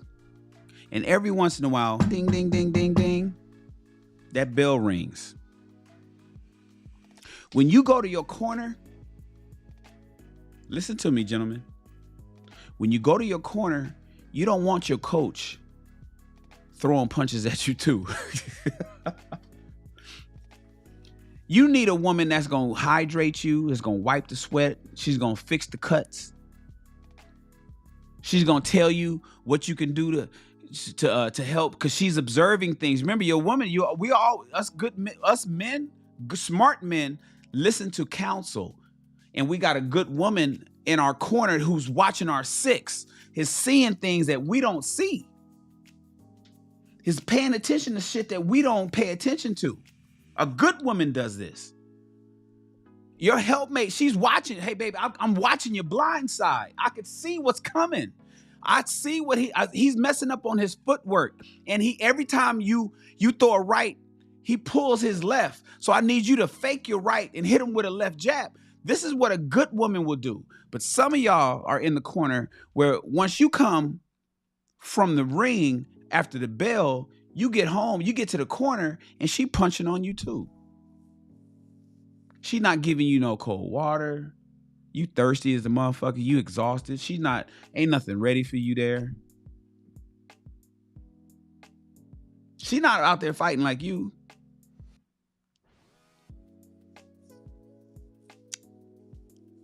She's swinging at you while you in the corner. You need a good woman in your corner, gentlemen. And I want you to spot the haters before they drag you down. I want you to spot the haters before they drag you down.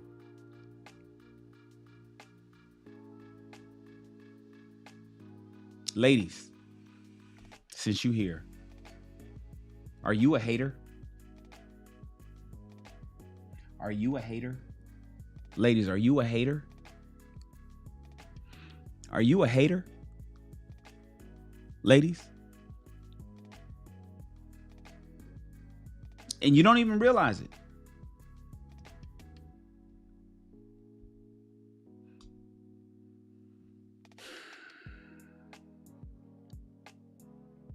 What time is it? It's late.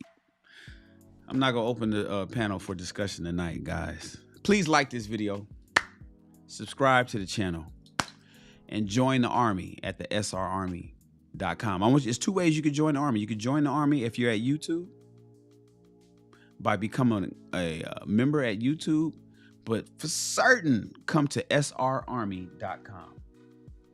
Go to srarmy.com. When we finish, on your phone, run over to Chrome or Safari, type in srarmy.com, hit the enter button. It's going to take you to my website and you can see all the benefits. And then at the bottom, it's going to say free lifetime lieutenant member, no charge for the rest. It's going to say 20 years. That's because I had to set the system like that. But in 20 years from today, I'm going to renew it for another 20 years of free. So, you know, until you die, you don't have to pay. Join the SR Army. What is it? The SR Army is a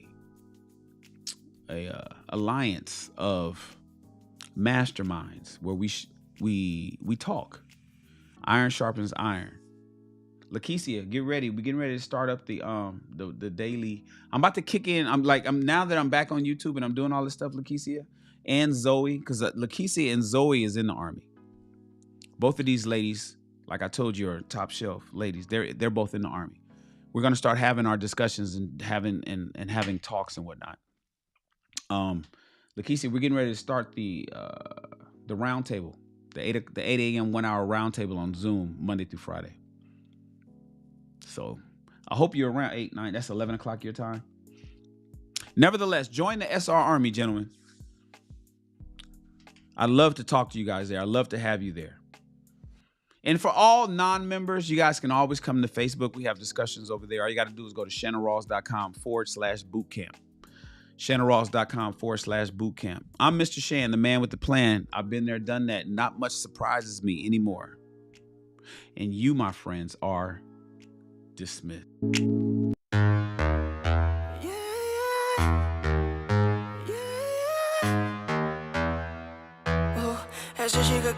Esa chica quiere selfie, selfie, ella quiere beber. Pa' que el jefe se dé cuenta que aquí perdió esa mujer. Lo que quiere es enloquecer, ser la mujer que él quería ver. Esa chica quiere selfie, selfie, que yo parezca en él. Como que ella quiere disfruta la noche, lo anormal. Porque el novio teme que su relación va a terminar. Se da cuenta que no necesita a alguien más. Quiere un selfie para su Instagram. Ella ya no quiere relación, alguien que diga su condición, que solamente le dé traición, para después llegar con un perdón. Quiere hangar y ser de esos babies que goza la vida y lo hacen como esa chica quiere selfie, selfie, ella quiere ver. Pa' que el jefe se dé cuenta que aquí perdió esa mujer, perdió esa mujer. Lo que quiere es enloquecer, ser la mujer que él quería ver. Esa chica quiere selfie, selfie, que yo parezca en mí, que yo parezca en mí. No tiene sueños, solamente en sus sueños. Nos ponemos risueños con un norteño y mi flow brasileño. Yo te juro que es bueno, ya me doy el palo. Ese empate si lo desigualo. Le gusta lo nasty y lo malo. Me traje un regalo. Ella ya no quiere relación, alguien que diga su condición, que solamente le dé traición, para después llegar con un perdón. Quiere hangar y ser de esos babies que goza la vida y lo hacen como esa chica quiere selfie, selfie, ella quiere ver, ella quiere ver. Para que el jefe se dé cuenta que aquí perdió esa mujer, perdió esa mujer. Lo que quiere es enloquecer, ser la mujer que chica quiere selfie, selfie, que ella parezca selfie. Dime todo lo que ella quiere, nada ha sido regalado. Entre más independiente, más quiero estar a su lado.